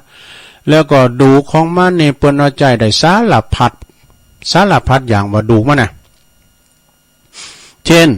เอาแปลงเครื่องใจในครัวเรือนแปลงตะเกียบก็ได้วะ แปลงตะเกียบแปลงจ้อนก็ได้ด้วยนะบางทีบางแห่งเขาเอาดูกมันนี่นะดูกโง่ดูกควายดูกจ้างดูกม้าเนี่ยนะเขาเอาไปแปลงเป็นอันสี่เหลี่ยมจัตุรัสเสมอกันหมดแล้วก็แตงจีเป็นหูหันเหล็กตั้งแต่เหล็ก1ถึงเหล็ก6อ่ะดูเหมือนกันหมด3อันก็ว่านี่แล้วประโยชน์ใจนั้นก็ต่างใดอันนี้ตุลุงว่าเนาะ มันมีอย่างเนาะบ้านเฮาเมืองเฮานี่มีที่อื่นที่ไกลปุ๊บเนาะเนี่ยส่วนหนังโง่เนาะส่วนหนังโง่หนังควายเนี่ยเพิ่นก็เอามาหุ่มกองตีกองมีประโยชน์นะเอามาหุ่มกองตีกองลงในเม็ดจะบ่โดนเม็ดตีฟังเสียง มงคลสิริเนาะตีฟังเสียงอันนี้เอาแป้งกองหนังกองใดเอาแป้งหนังขินใด แต่จะดีตีฟังเนาะบางคนนะบางบ้านนั้นเขาก็เอาไปทำเป็นอาหารก็ได้นะหนังโง่หนังควายเนี่ยเอาไปใจเป็นว่าเอาไปยำเนี่ยหนังเนี่ยนะคือใจแกงใจยำเขาก็ว่าอร่อยดีว่ะ ส่วนวันนางจ้างเรานางจ้างในทำใจหยังปิ้นเปิ้นว่าเอาไปของใจหลายอย่างเนอะนางจ้างนี่นะเอาไปอันเป็นก้องตีว่ะโอ้เอาเปลี่ยนค้อนก้องตีวงละนาดปัดก้องนะน้องนั่นน่ะเปิ้นว่าเอาแป้งอันตีแป้งค้อนตีอันกาลซับนะเปียพาดนะเปียพาดเพื่อเป็นปาดกองวุ้งนะกะนะ โบกก้างสินเนี่ยเนาะส่วนว่าหางม้านั้นก็ใจแป้งตีเปิ้นว่าแป้งสีสะล้อว่าเตียนเปิ้นนั้นเอาสีสะล้อเนี่ยเป็นว่าเปิ้นเอาหางม้าว่ะสีสะล้อซอซึ่งนะเอาไปสีสะล้อสีซอเอาไปแป้งอันเอาไปสีซอน่ะจาดดีว่าส่วนว่าขี่ของมันนี่ใจใส่โซนใส่ไฮใดเนอะขี่จ้างขี่ม้าขี่ยังบ่ดนะขี่โง่ขี่ควายเอาไปใส่โซนลำไยดินมันปุดีนี่เป็นว่าปุ๋ยขอกใส่ดอกไม้ก็ทำเป็นปุ๋ยดีๆนะปุ๋ยดีแต่เป็นว่าส่วนว่าขี่อ่อนๆแล้วเป็นแป้งยังเพ กันละปูนในแต่ละนะเจียงหมายในเพี้ยเนี่ยไปทางลำปางเพี้ยมาละปูนเพ ได้จะร้าย โขมเคยส่วนว่าขี่อ่อนๆนั้นเปิ้นเอาไว้เอาไว้แถมอย่างหนึ่งว่าเป็นว่าลูกันกันว่าดูบางบ้านบางทีลูกันเอาไปใส่ลาบก็เอาไปใส่แกงอ่อมก็ดีๆแต่ลำว่าอย่างนั้นอันนี้เพิ่นเขียนไว้นะซะนะตุลุงจะได้แปลงนะอันนี้แหละญาติโยมทั้งหลายเปิ้นว่าโง่ควายจ้างม้าตายแล้วก็ยังประโยชน์นานับประการดังที่กล่าวมาแล้วเนาะ ส่วนว่าคุณเฮาเนี่ยที่ตายไปแล้วสรีระร่างกายเอาไปใจยังใดบ่ได้สักอย่างซะนะเนาะเหตุนั้นนักปราชญ์ท่านถึงเปรียบเทียบคุณที่ประมาทโม้เมาในชีวิตว่านอกจากนะบ่ได้ทำประโยชน์แล้วก็คุณงามความดีอย่าบ่ได้สร้างบุญสร้างกุศลให้แก่ตนเองแล้วก็สังคมส่วนร่วมทั่วไปแล้วร่างกายของเฮาเนี่ยเปื่อยเน่านะร่างกายอันเปื่อยอันเน่าเปื่อยนี้ส่งกลิ่นเหม็นไปตีปิ้นตินนาเกตนาโกแถมตุ้ยอีโดนะอันนี้แหละศรัทธาญาติโยมทั้งหลายคุณตีประมาทในชีวิตนะหลงโม้เมาในสิ่งที่ดีที่ชั่วบางตันก็บอกว่าปิ้นข้าราชการก็ดีกินเงินเดินเงินดาวของหลวงแล้วยังบ่ป้อยนะซ้ำว่าไปซอไปโกงบังซอลาดบังหลงอีนะแถมก็เปิ้นว่าการเปิ้นจับได้นะไหลตันก็เปิ้นว่าเต้ากับตุบหมอเข่าหมอแกงหมอเข่าติบของตัวเองคือมันแตกไปนะอันนี้ก็บอกเปิ้นว่าอันนี้ก็ปัจจัยไข่ปัจจัยไข่สั่งไข่ซ้อนเปิ้นเขียนไว้ในส่วนนั้นบางคนบางตันเนี่ยขับรถขับลางเนี่ยมีฝีมือดีเก่งว่านเถอะนะบางคนก็ประมาทขาดความยั้งคิดบ่พิจารณานะบ่พิจารณาดื่มน้ำอมฤตไอ้ห้อยน่ะเนาะ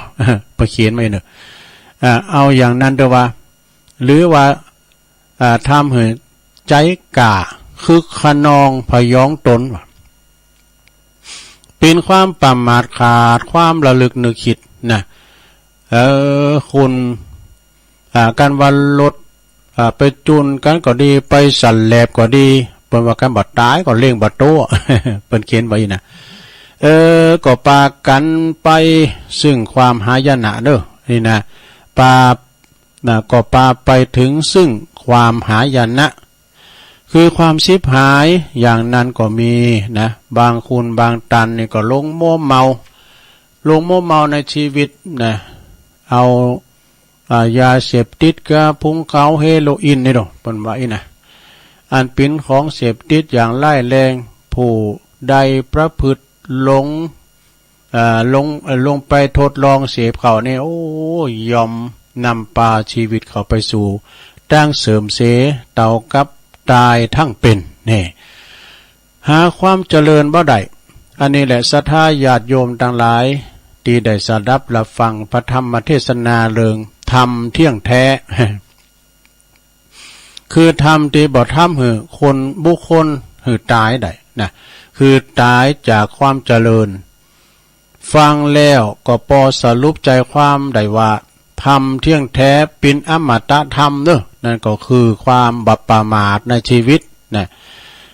มีสติสัมปชัญญะระลึกนึกคิดอยู่เสมอว่าขณะนี้เวลานี้ตัวแห่งเล่ากำลังทำยังอยู่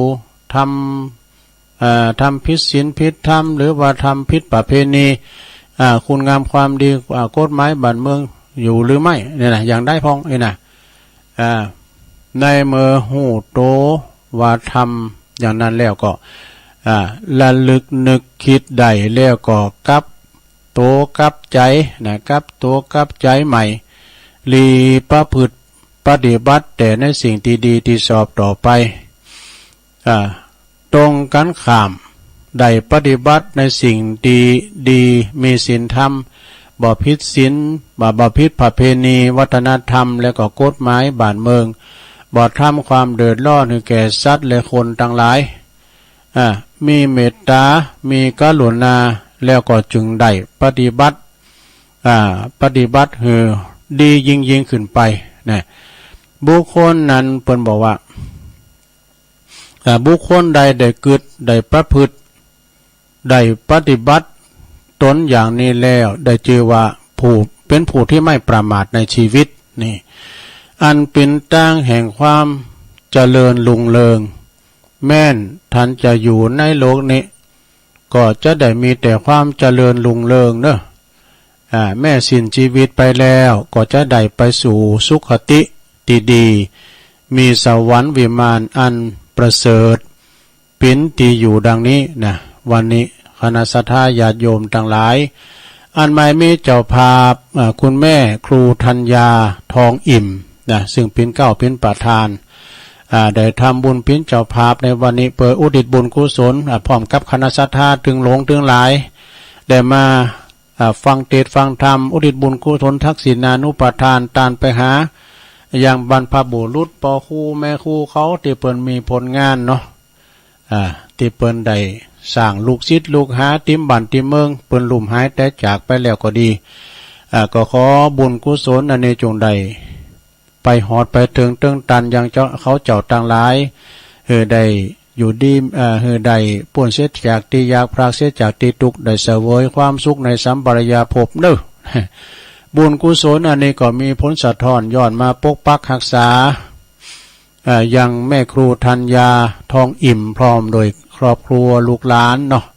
พร้อมโดยคณะสัทธาหมู่เฮาเจ้าขาดต่างหลายถึงลงถึงหลาย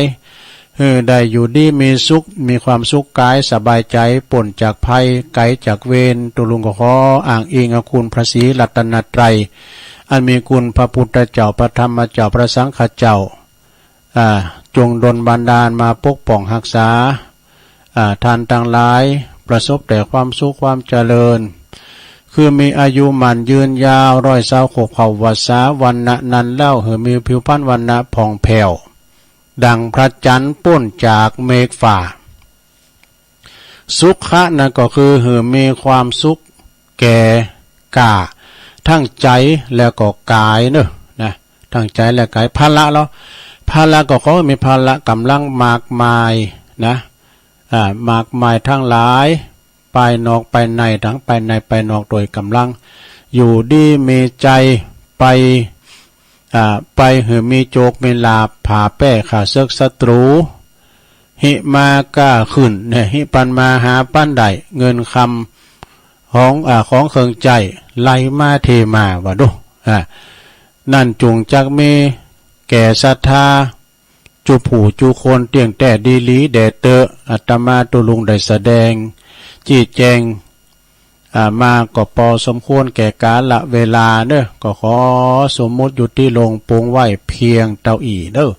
เอวังก็มีด้วยปากาละชนีสาธุสาธุสาธุจบลงไปศรัทธาญาติโยมทั้งหลายธรรมเที่ยงแท้เนาะธรรมเที่ยงแท้ก็คือธรรมบรรยายเป็นอมตะธรรมเน้อขอบคุณแม่ครูธัญญาทองอิ่มเจ้าภาพเก่านะและก็ขอบคุณท่านพระมหาสมชาติชาตปัญโยผู้ประสานงานด้วยเนาะที่ใดนิมนต์ตัวลุงได้เทศน้ำเทศธรรมวันนี้โดยพวกนี้ก็จะสอหาอยู่เนาะ เจ้าทำอย่ามาว่าจ้าอีนะเนาะพวกนี้ก็เป็นรายการเต้นในเมตตาธรรมอาจารย์พระครูอภิวัฒนวิกรมเปิ้นจะเดินทางไปปุ้นไปเหล่าไปวัดเหล่าปาตานแม่แจ่มเพราะว่าเปิ้นจะไปนอน1 คืนเนาะจะไปแห่พระเจ้าตอกสารนี่กะซะนะแห่พระเจ้าตอกสารปุ้นแม่แจ่มปุ้นเปิ้นได้สารไปแล้วเดี๋ยวนี้เป็นปริปุณังเป็นปริปุณังแล้วก็เปิ้นจะแห่กันในวันที่19ก็มีรายงานอย่างที่ตุลุงประกาศไปแล้วเนาะก็ขออนุโมทนาเอาปอนให้กันเด้อเอาปอนกับแม่ครูด้วยกันเนาะยะถาวาริวหาปุราปริปุเรนติสาครังเอวะเมวะอิโตตินังเปตานังอุปกัปปติอิจิตังปฏิตังตุมหังคิปะเมวะสมิจตุสเปปุเรนตุสังกปาจันโทปนรโสยะถามณิโชติรโสยะถาภวสัพพิติโยวิวัจจันตุสัพพโรโกวินัสตุมาเตภวัตวันตรายโยสุขีติคายุโกภวะอภิวาต ตานาสีริสานิจังวุธาปจายโนจัตตารโรธรรมาวัฏันติอายุวันโนสุขังปะลังเอาสาธุสาธุสาธุเอาจบลงไปซะนะวันพุกนี้ตัวลุงก็จะเสาะทำมาวาแต่มันจะเอาทำยังจ้าก็ค่อยมาเสาะเล็บเลงไว้เนาะ ตัวลุงนี่มันเหมือนเปิ่นต้องอ่านลืมนึงก่อนอ่านมันได้เพราะว่าตัวลุงนี่มันพยามันอ่านหนังสือจ้า อ้าวตอนนี้ไปจ้าเรานิทานสักเรื่องก่อนเนอะลงเนอะจ้าเรานิทานเรื่องยังจ้านี่ทัสสะพรามณชาดกเอาถวายทานแด่ผู้มีศีลนี่สดาญาติโยมทั้งหลายลองฟังบ่เนอะนะณเชตวันมหาวิหารพระพุทธเจ้าเปิ่นตรัสชาดกเหล่านี้แก่พระเจ้าโกศลเมื่อครั้นถวายทานแด่องค์พระพุทธเจ้าเปิดสอนว่าคุณหูจักเลิกผู้ตีควรที่จะทำการถวายทานแน่มีใจความว่า ในอดีตนั่นเนอะในอดีตการนานมาแล้วนะในอดีตนั้นพระเจ้าโกลพะนะโกลพะเนาะเป็น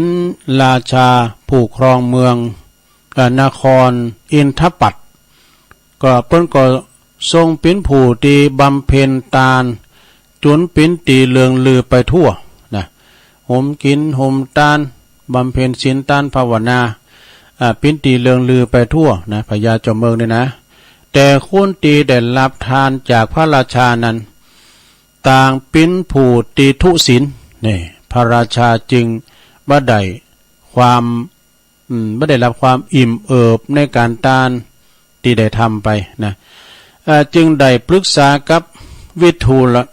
ลอามาตย์วิทูลอามาตย์ผู้คนสนิทว่ากับพูดว่าเฮาอยากจะถวายทานแด่ผู้มีศีลบังพองนายนะพญาเจ้าเมืองถามเนาะเฮาอยากจะถวายทานแก่ผู้มีศีลพองนายนะเพื่อจะได้อิ่มเอิบในบุญบารมีนะอามาตย์คนสนิทก็เลยกล่าวตอบว่าในถ้ำยอดเขานั่นนะในถ้ำยอดเขานั้นถ้ามูลละกะมีพระปัจเจกพุทธเจ้าบำเพ็ญบารมีอยู่500 องค์กันว่าดู500 องค์ก่อนพระราชาจึงหืออามาตย์ไปนิมนต์พระปัจเจกเหล่านั้นพระปัจเจกทราบโดยฌานเนาะเปิ้นฮู้โดยวิธีจิตเขาเปิ้นว่ากาละข้างหน้านี่วิทูลอามาตย์นี่เปิ้นจะมานิมนต์จะได้ไป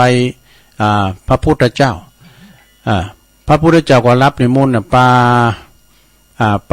ภาษาวกทั้งหลายเหาะมาอย่างสวนอุทยานเนาะอุทยานนครอินทปัตในเวลารุ่งขึ้นพระราชาก็จึงสั่งให้นิมนต์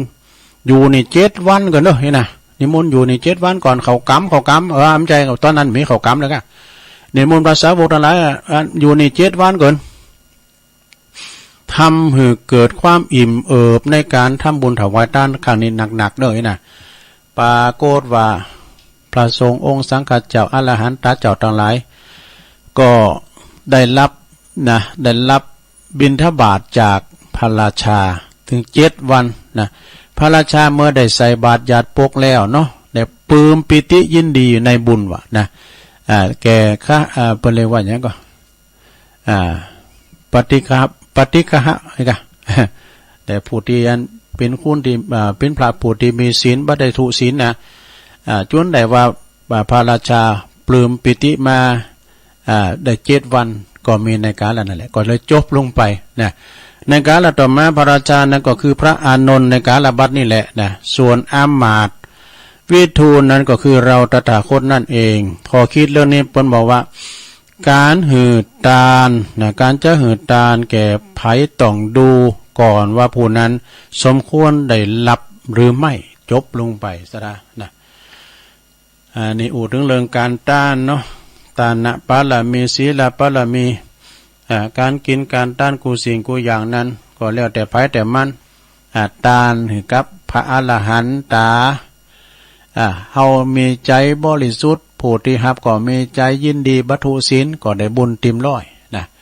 อันหือนี่ได้บุญหมดอ่ะแม่แต่ว่าเฮาตานหยังอาจารย์พระครูสุเมธว่าตานพุทธมือไปแล้วนะเพิ่นจะไปหิ้วตามไปนะเฮาก็ได้บุญแล้ว นะแม่แต่ว่าตานเอาสตั้งปันอันคุณอยากไล่ขินใจ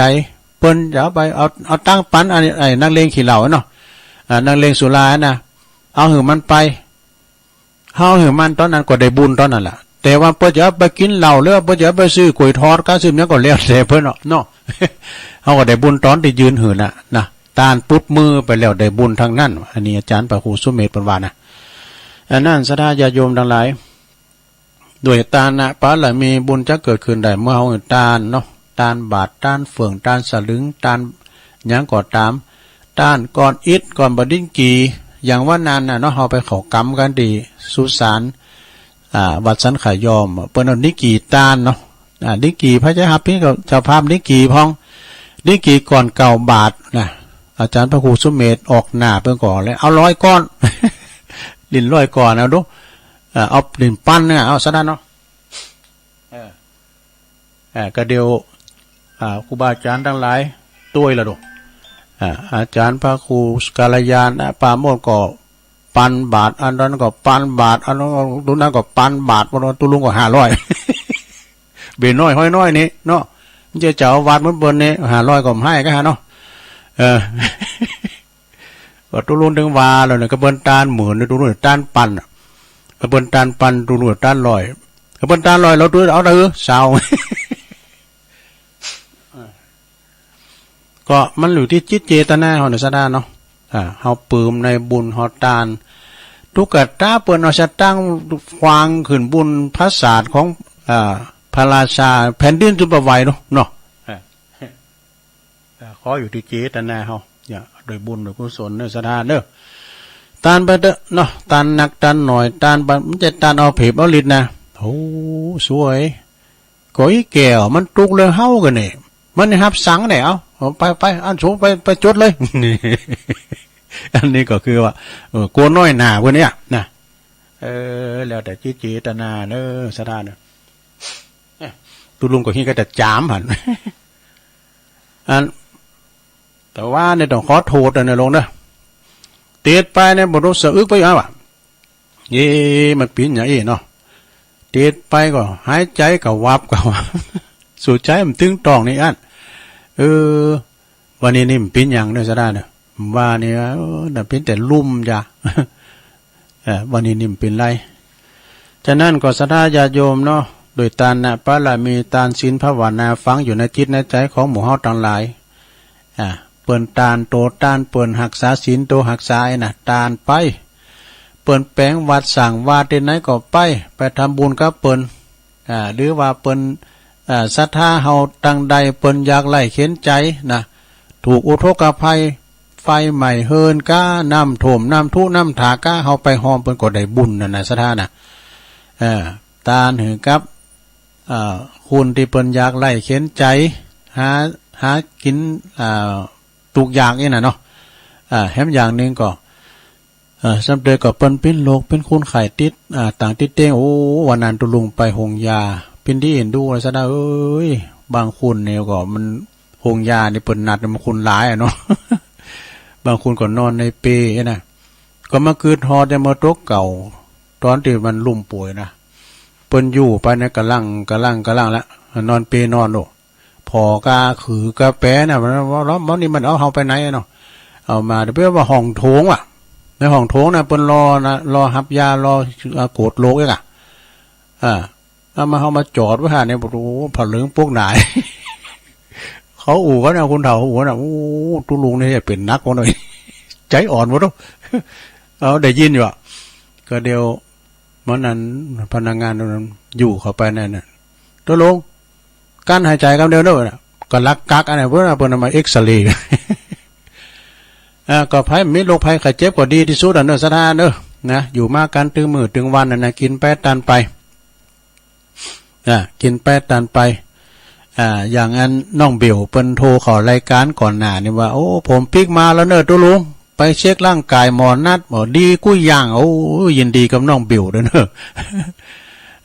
ปกติหมดไอ้นะตอนนี้เปิ้นนัดผมแล้วตูลุงกับใครอย่างนั้นในกำนะถึงว่าทำกำเนี่ยปุ่นมีนาปุ่นเปิ้นนัดทำกำก็เปิ้นนัดก่อไปนะลงเนอะจะได้สิ่งเสียตั้งสักบาทนี่นะเนาะคุณหมอเขานี่เขามาหันพอเปิ้นเยการน่ะก็เป็นดีดูเหมือนกันน่ะเพราะว่าอย่างเปิ้นก็ได้เงินเดือนเนาะแต่ว่ากายุกกายานี่เขาไม่ได้จ่ายนี่ซะนะเนี่ยรัฐบาลทางหมอเนี่ยก็โอ้เปิ้นก็ดีแต่เนาะตุลุงก็ดูก็ความจริงก็เปิ้นหือยามาเป็นกอบเป็นกำนะได้สิ่งสักบาทนี่แล้วก็นัดมาให้มั้ยเนี่ยสถานเนาะภัยมันเป็นโรคภัยไข้เจ็บไม่ดีที่สุดเนอะสถานเนอะไปไข้ไปเตือนหงยุกหงยานะเนาะการที่ว่าเขาไปถามหมอเนี่ยเราต้องทำใจนะลงเนอะวันนั้นตุลุงไปก็มีงานเขาดำต่างบ้านด้วยเนาะตุลุงก็ไปหิงหมอเปิ้นกำก่อนเปิ้นดูดเลือดก่อนเนาะดูดเลือดไปก่อนแล้วก็อย่าเต้นไปเฮินซุปก่อนให้นะโอ้แป้ก็ไปถามกันเนาะคุณหมอตุลุงเนี่ยมีงานเขาดำดังหลังว่านะตุลุงขอไปก่อนนะขอเช็คก่อนได้โหตุลุงไปได้จะได้พุ่นรอฟังผลเลือดก่อนนะหน้าง่ายออกมารอฟังผลเลือดว่ะสะได้อย่าห้อมหู้อย่างนะลงไปบ่เด้อหงยาเนี่ยเอาเตก็เมื่อเนาะเปิ้นโกรธโลกเนี่ยมันจะว่าธรรมดาเนี่ยเปิ้นต้องเช็คในคอมกันอย่างเงี้ยเปิ้นก็ว่าตุลุงอันหมอเป็นไทยเนี่ยปกติทุกอย่างเนี่ยมันต้องเบี่ยวเหมือนกันเนอะเป็นว่านะความดันก็ปกตินะลุงเลยนะแล้วเดี๋ยวผมจะให้ยาไขมันมาขึ้นหือยาไขมันแล้วเนี่ยยาไขมันนี่มันจะกินมาลุงเป็นไขมันนะเนี่ยมันไปควบคุมทางหัวใจ ยาไขมันควบคุมหัวใจวะ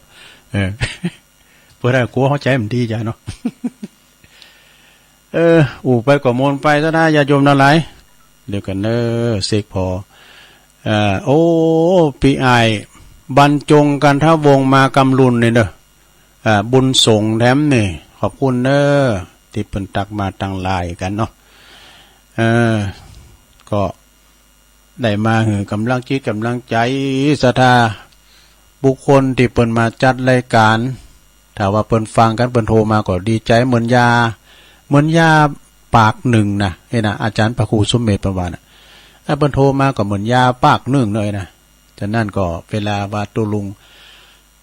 มาเข้ารายการเทศน้ำเทศทำไปก็ปิดปะเล็ดไปเพราะอันนี้ปนนั้นปนหน่อยก็เปิดแต่หูหรอกนะแต่เด็กก็เรื่องธรรมะไปก็พิษไปพองก็ขอสุมาเด้อสดาตุลุงก็มาศึกษามาคุ้นคว้าเนี่ยนะวันนี้เด็ดวางของพระครูอันสีโนนจักรรมหอพูดกัน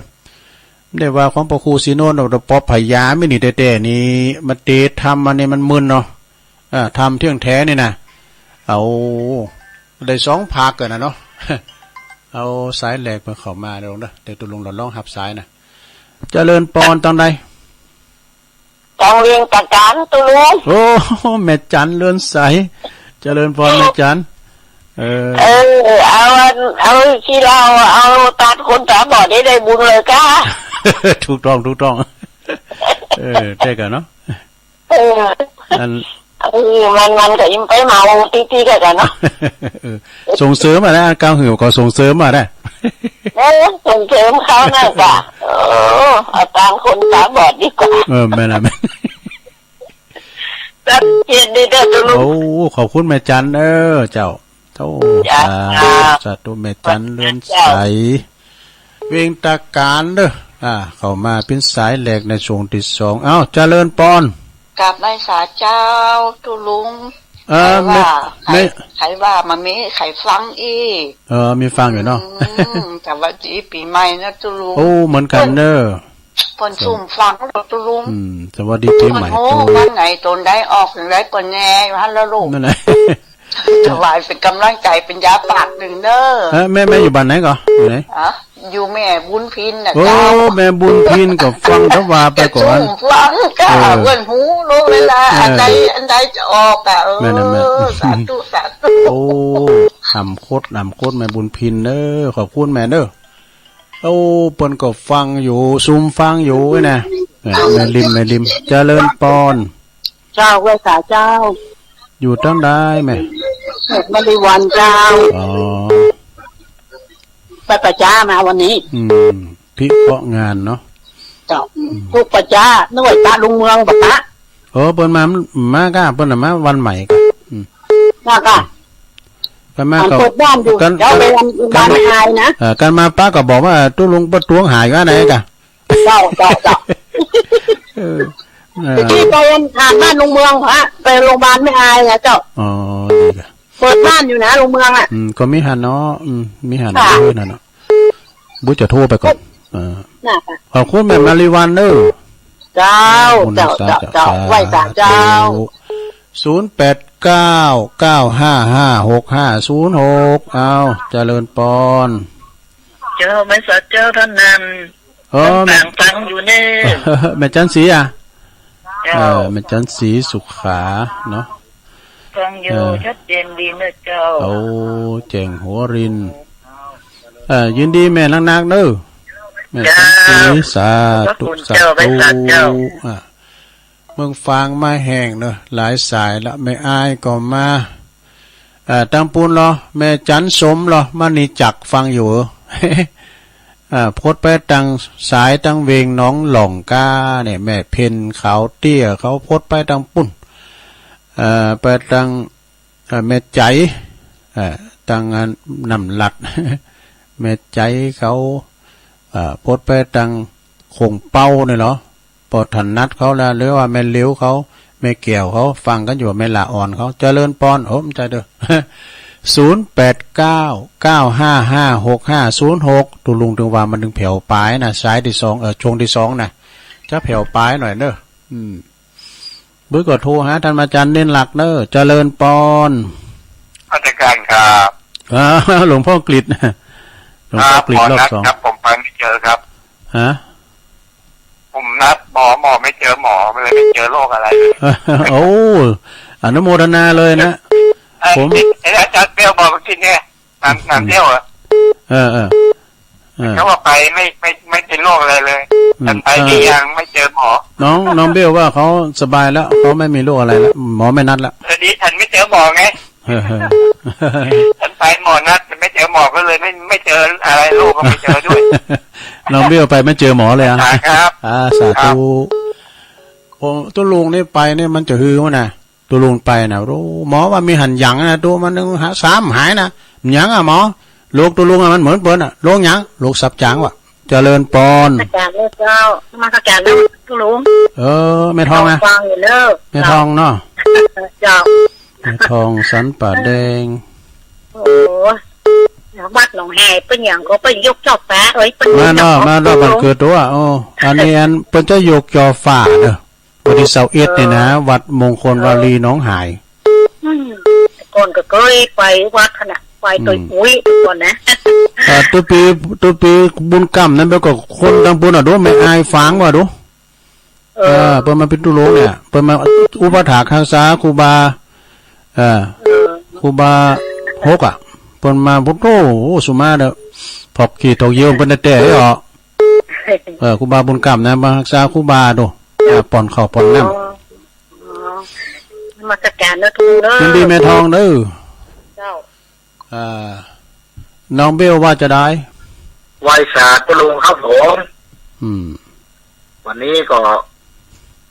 อันไปหาหมอก่อนเรียบร้อยครับแล้วก็สุขภาพก็ป้าหมอหลวงพ่อคือว่าป้าหมอโอ้ป้ากาป้าได้เลยสบายแล้วสบายโชคดีแล้วครับกินอันนั้นน่ะดีครับตุลุงกินดีอ่ะดูไปฮะกินน้ำชาที่มันร้อนที่มันมีสุขภาพแต่แข็งแรงหน่อยจ้ะกะดีแล้วอโลคยาปรมาลาภาเด้อสาธุตุลุงเป็นสุขภาพแข็งแรงตลอดวันครับโอ้ขอบคุณน้องเบลเปิ้นมดโลกมดภัยล่ะเจริญปอนมาตรการตุลุงนังอันนี้ปอจานปอนั้นอายตัวจริงมาแล้วเหมือนไม่ได้โทรไปเนาะแพะโป่งก็อันอธิบายบรรยายธรรมเน็ตเหมือนกันเนาะก็เล่นหนังสือด้วยอ่ะ จ้างความด่าจ้างน้าตายแล้วเลยนะคนกันยังแจ้กันได้นะนี่กะนี่ก็มีอยู่ติดเลี่ยมเสลี่ยมมีว่ะมีเราว่าบอกแล้วจื้อไว้ติดเลี่ยมเสลี่ยมนะติดแหลมเจ้าแหลมมันจะแหลมไปเข้าติดเล่ามันจะเล่าเรื่องเสียงติดเสียงตัวเสียงมันจะเสียงไม่ว่างติดจ้างตัวจ้างมันจะจ้างเอราวัณติดวันตะวันจะเข้ากับวันนี้โอ้เน็ตดูบนนั้นไหนเนี่ยพุทธโรเน็ตต่อมาดำเนินจำคนที่มันไปวัดมันมีกรรมมันน้อยนะลุงก็จนไปวัดมันก็ไปนะมันว่าไปกับการข้ามเวลาเป็นวัดจะไม่กวนใจทุกเจ้าเมื่อเจ้าคนดีไปจะนาควายมาก่อนดีไปเอาเนื้อให้แต่วันตัวกันใต้ก็พอดีไล่งูไล่ควายเขาแหลงอยู่ดีละยินดีบนนั้นอายนึสมัครการครับเตือนหน้าก็ซ้อมมาแถมเพราะว่าแต่ไม่เอาว่าปอผายาบนนั้นอายมานะบนนั้นอายแผ่โผนี่ตัวจริงจริงเนอะที่ตัวลุงเอามาปิ้นนั่นรัตนาธรรมนะเจริญปอนเจริญปอนติดแล้วไหมอยู่ตั้งใดขอบเพก่อนติดแล้วไหม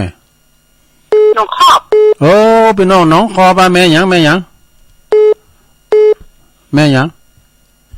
อยู่บ้านฮะมามดีรู้สึกอยู่สัญญาณไม่ค่อยดีเฮ้ยพี่แม่ว่าละแม่ปากนี้ปากเลยโดยโทรคำเตี้ยโทรกำลังโทรมาเตือนกะแม่ยังน้องคอป่ะโทรไปกับอ๋อดีกะชัดเจนนี่เนาะแม่เนาะโอ้ดีกะฟังน้องขอบนะแม่เนาะแม่ไปดังไปกินไปกินไปตามด้วยกันเนาะฟังไปมาได้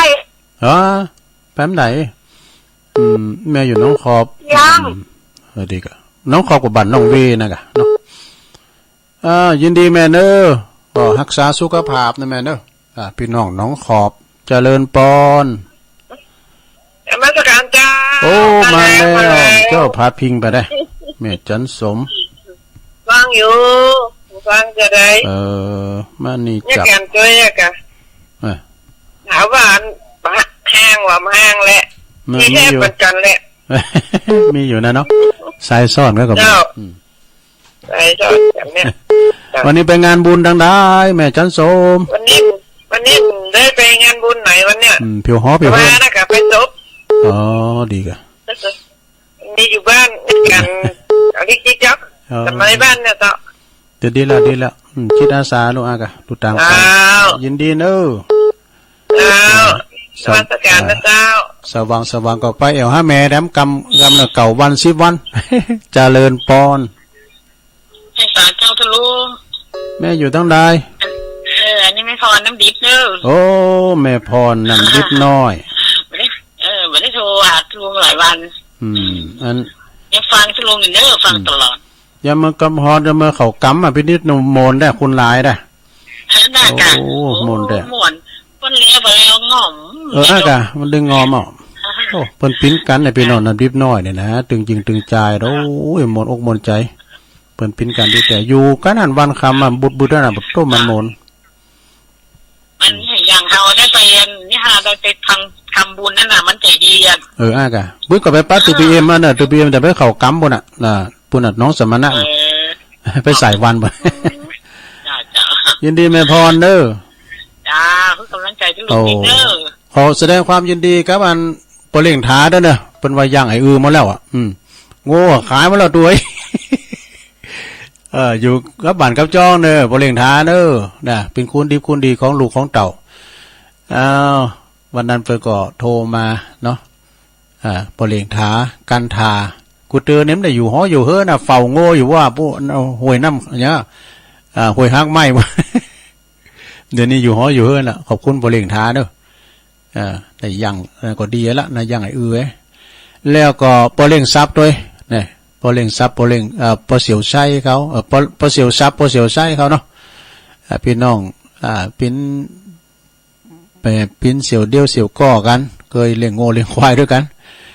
แล้วก็ปีไอเตโฮเขาก็ปีไอซุนนั่นเขาก็เนี่ยปีนั้นนอมเขาปีนั้นซักเขาเนี่ยนะโอ้ยเป็นบริการดีไอแก้วเขาเนี่ยไอแก้วโคซกเขาตังแม่บ้านเขาทำเนี่ยนะปอเลงซ้ายเขาเนี่ยตัวกันแตะนะเอามีแล้วบอมีแล้วตุลุงก็จะออกรายการเนาะก็เดี๋ยวก็จะได้เกมคอบเกมโคไปเข้ากำกันแถมเนาะสดาญาติโยมทั้งหลายก็ช่วยเหลือสังคมไปช่วยวัดช่วยว่าตุลุงก็มีอะไรก็ช่วยไปก็ช่วยได้ก็ช่วยไปนะสดาญาติโยมช่วยบ่หวังมีสินจ่างสังและเปิ้นนี่มุนมาก็ไปนะ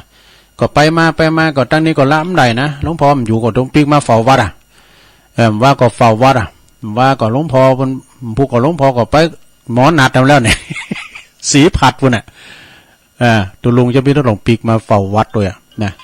หมอก็นัดค่าพูดเราไปยำเจ้าโอ้หมามสายเจริญปอนไหว้สาเจ้าลุงฟังอยู่ดึกคุณเฒ่าโบก้างนะว่าไปนี่ปะแตนโอ้แม่ลอยเจ้าโอ้แม่ลอยดีแล้วกันเดี๋ยวนะดีแล้วแม่ใจพี่หงอยู่เนาะไปลอยว้ามาเลยยังใครเอาอยู่หน่อยโหดยาเอาไปตกเบ็ดนึงนั่นน่ะระวังนะมันต้องไม่ละยานะบอมะลิตัวน่ะบอมะลินะมันจะพิ้นมานะมันอิดเนาะนั่นนี่ว่าเนี่ยพุทโธสู่ใจยงแซดอ่ะนั่นจ้าว่าโอ้ยนะก็ด่าเลยว่าโอ้ยตุลุงกับปีนอย่างเฮาเนี่ยเลยเนาะว่ายี่คือน่ะอันบอกเขาเปิดเอาย่างนี่พ่องอยู่มันย่างได้ในขณะที่เดี๋ยวนี้ดีแล้วนะปกติดีแล้วไหมพี่ยังจ้ะแล้วก็ไปอดรับอดนอนให้ว่าระวังเนอะอันมันนอนรับง่ายเฮ้ยก็เดี๋ยวก็รับง่ายแล้วก็รับดีไปนอนเขากำแล้วนอนไปเฮาสำรับดีไปนอนไปเฮานะนอนวัดนอนบ่รับเขากำไปเฮารับจะดีนั่นเอกเมื่อนะสองไปเฮากันเนอะพี่นี่นะสักยอมว่าอันสองแควบุญหนักบุญหลงเขากำไปเฮานี่นะเนาะบุตรนิติวัดนะบุตรนิติวัดใหม่น้องสมณะยินดีแม่ลอยจะไปบุตรจ้ะเดี๋ยวร้านมาทำกันยินดีแม่ลอยกันเนอะสาธุเจ้าอาสาสุภาพเนอะพี่หงเนอะโอ้ดีแล้วอันนี้ก็พี่น้องกันสายบุญพี่น้องกันเนี่ยแม่ลอยเขาปอมาลีเขาเนี่ยคือญาติเดียวกันเจริญปอนหลานมันโอ้ยายพรรอบสองเดี๋ยวจะไปเข้ากับให้เดินทางก่อนไปเลี้ยงเนี่ยตัวนักรียินดียุกแม่น่ะยินดีนะยายพรรถมาพอดีก็โทนสายนะแม่จันเรือนใสแม่เล่งใจบุญเวงตาการนะแล้วก็แม่บุญพินคดซุ่มฟังอยู่แม่สุแม่ปะติวแม่มาริวันพี่ข้องานแม่อายแม่จันศรีสุขาแจงโหรินฝางนะหลวงพ่อกฤษปางโม่รอบสองเนี่ยแล้วก็แม่เนี่ยแม่ทองสันป่าแดงฝางนะแล้วก็น้องเบลปราศจากโรคภัยไข้เจ็บขอบคุณน้องเบลขอแสดงความยินดีกับน้องเบลด้วยปอนนั้นอายแพ้โปงนี่อันนี้ปอนนั้นอายตัวจริงนะสเตอร์ตุลุงก็เอาเปิ้นมาหลิ่นว่าอนุญาตไปตุลุงเอาว่าไปเด้อเปิ้นจะว่าอย่างเอาปอนนั้นอายมารัตนาธรรมกรรมนี่อันตุนนี่มีตังอาราตนังกะโลมะโอ้อันนี้มันกระทานอนบัดรับนี่นะเอาเปิ้นมาปิดตัวเขี้ยวสุมาแม่อยู่น้องขอบด้วยขอบคุณแม่อยู่น้องขอบนะอยู่น้องขอบก็ฟัง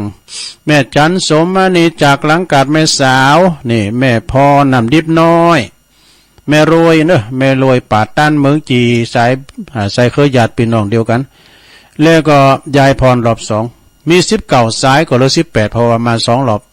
อบก็มีนะขอบคุณกุเสงกุสายสถาติเปิ้นที่เปิ้นฟังกันที่โทรมาไผมันแต้นก่อนพุกมาโทรได้ใหม่พุกตุลุงก็มาอยู่นะมาแต้นครูบาอาจารย์พุกก็จะได้สอบธรรมมาเตให้สถาได้ฟังกันนำรายการจากลาสัทธาไปก่อนโชคดีมีใจเหมือนกันจุกวนจุตานจัตตารโอธรรมาวาตันติอายุวันโนสุขังปะลัง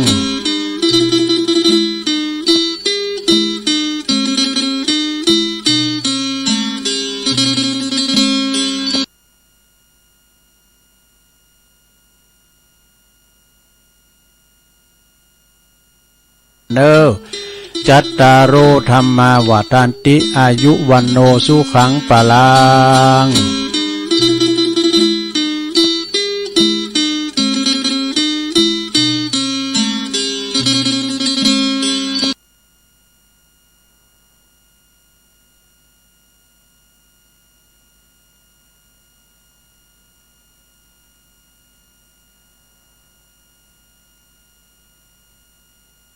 เนอจัตตารโอธรรมาวาทันติอายุวันโนสุขังปลัง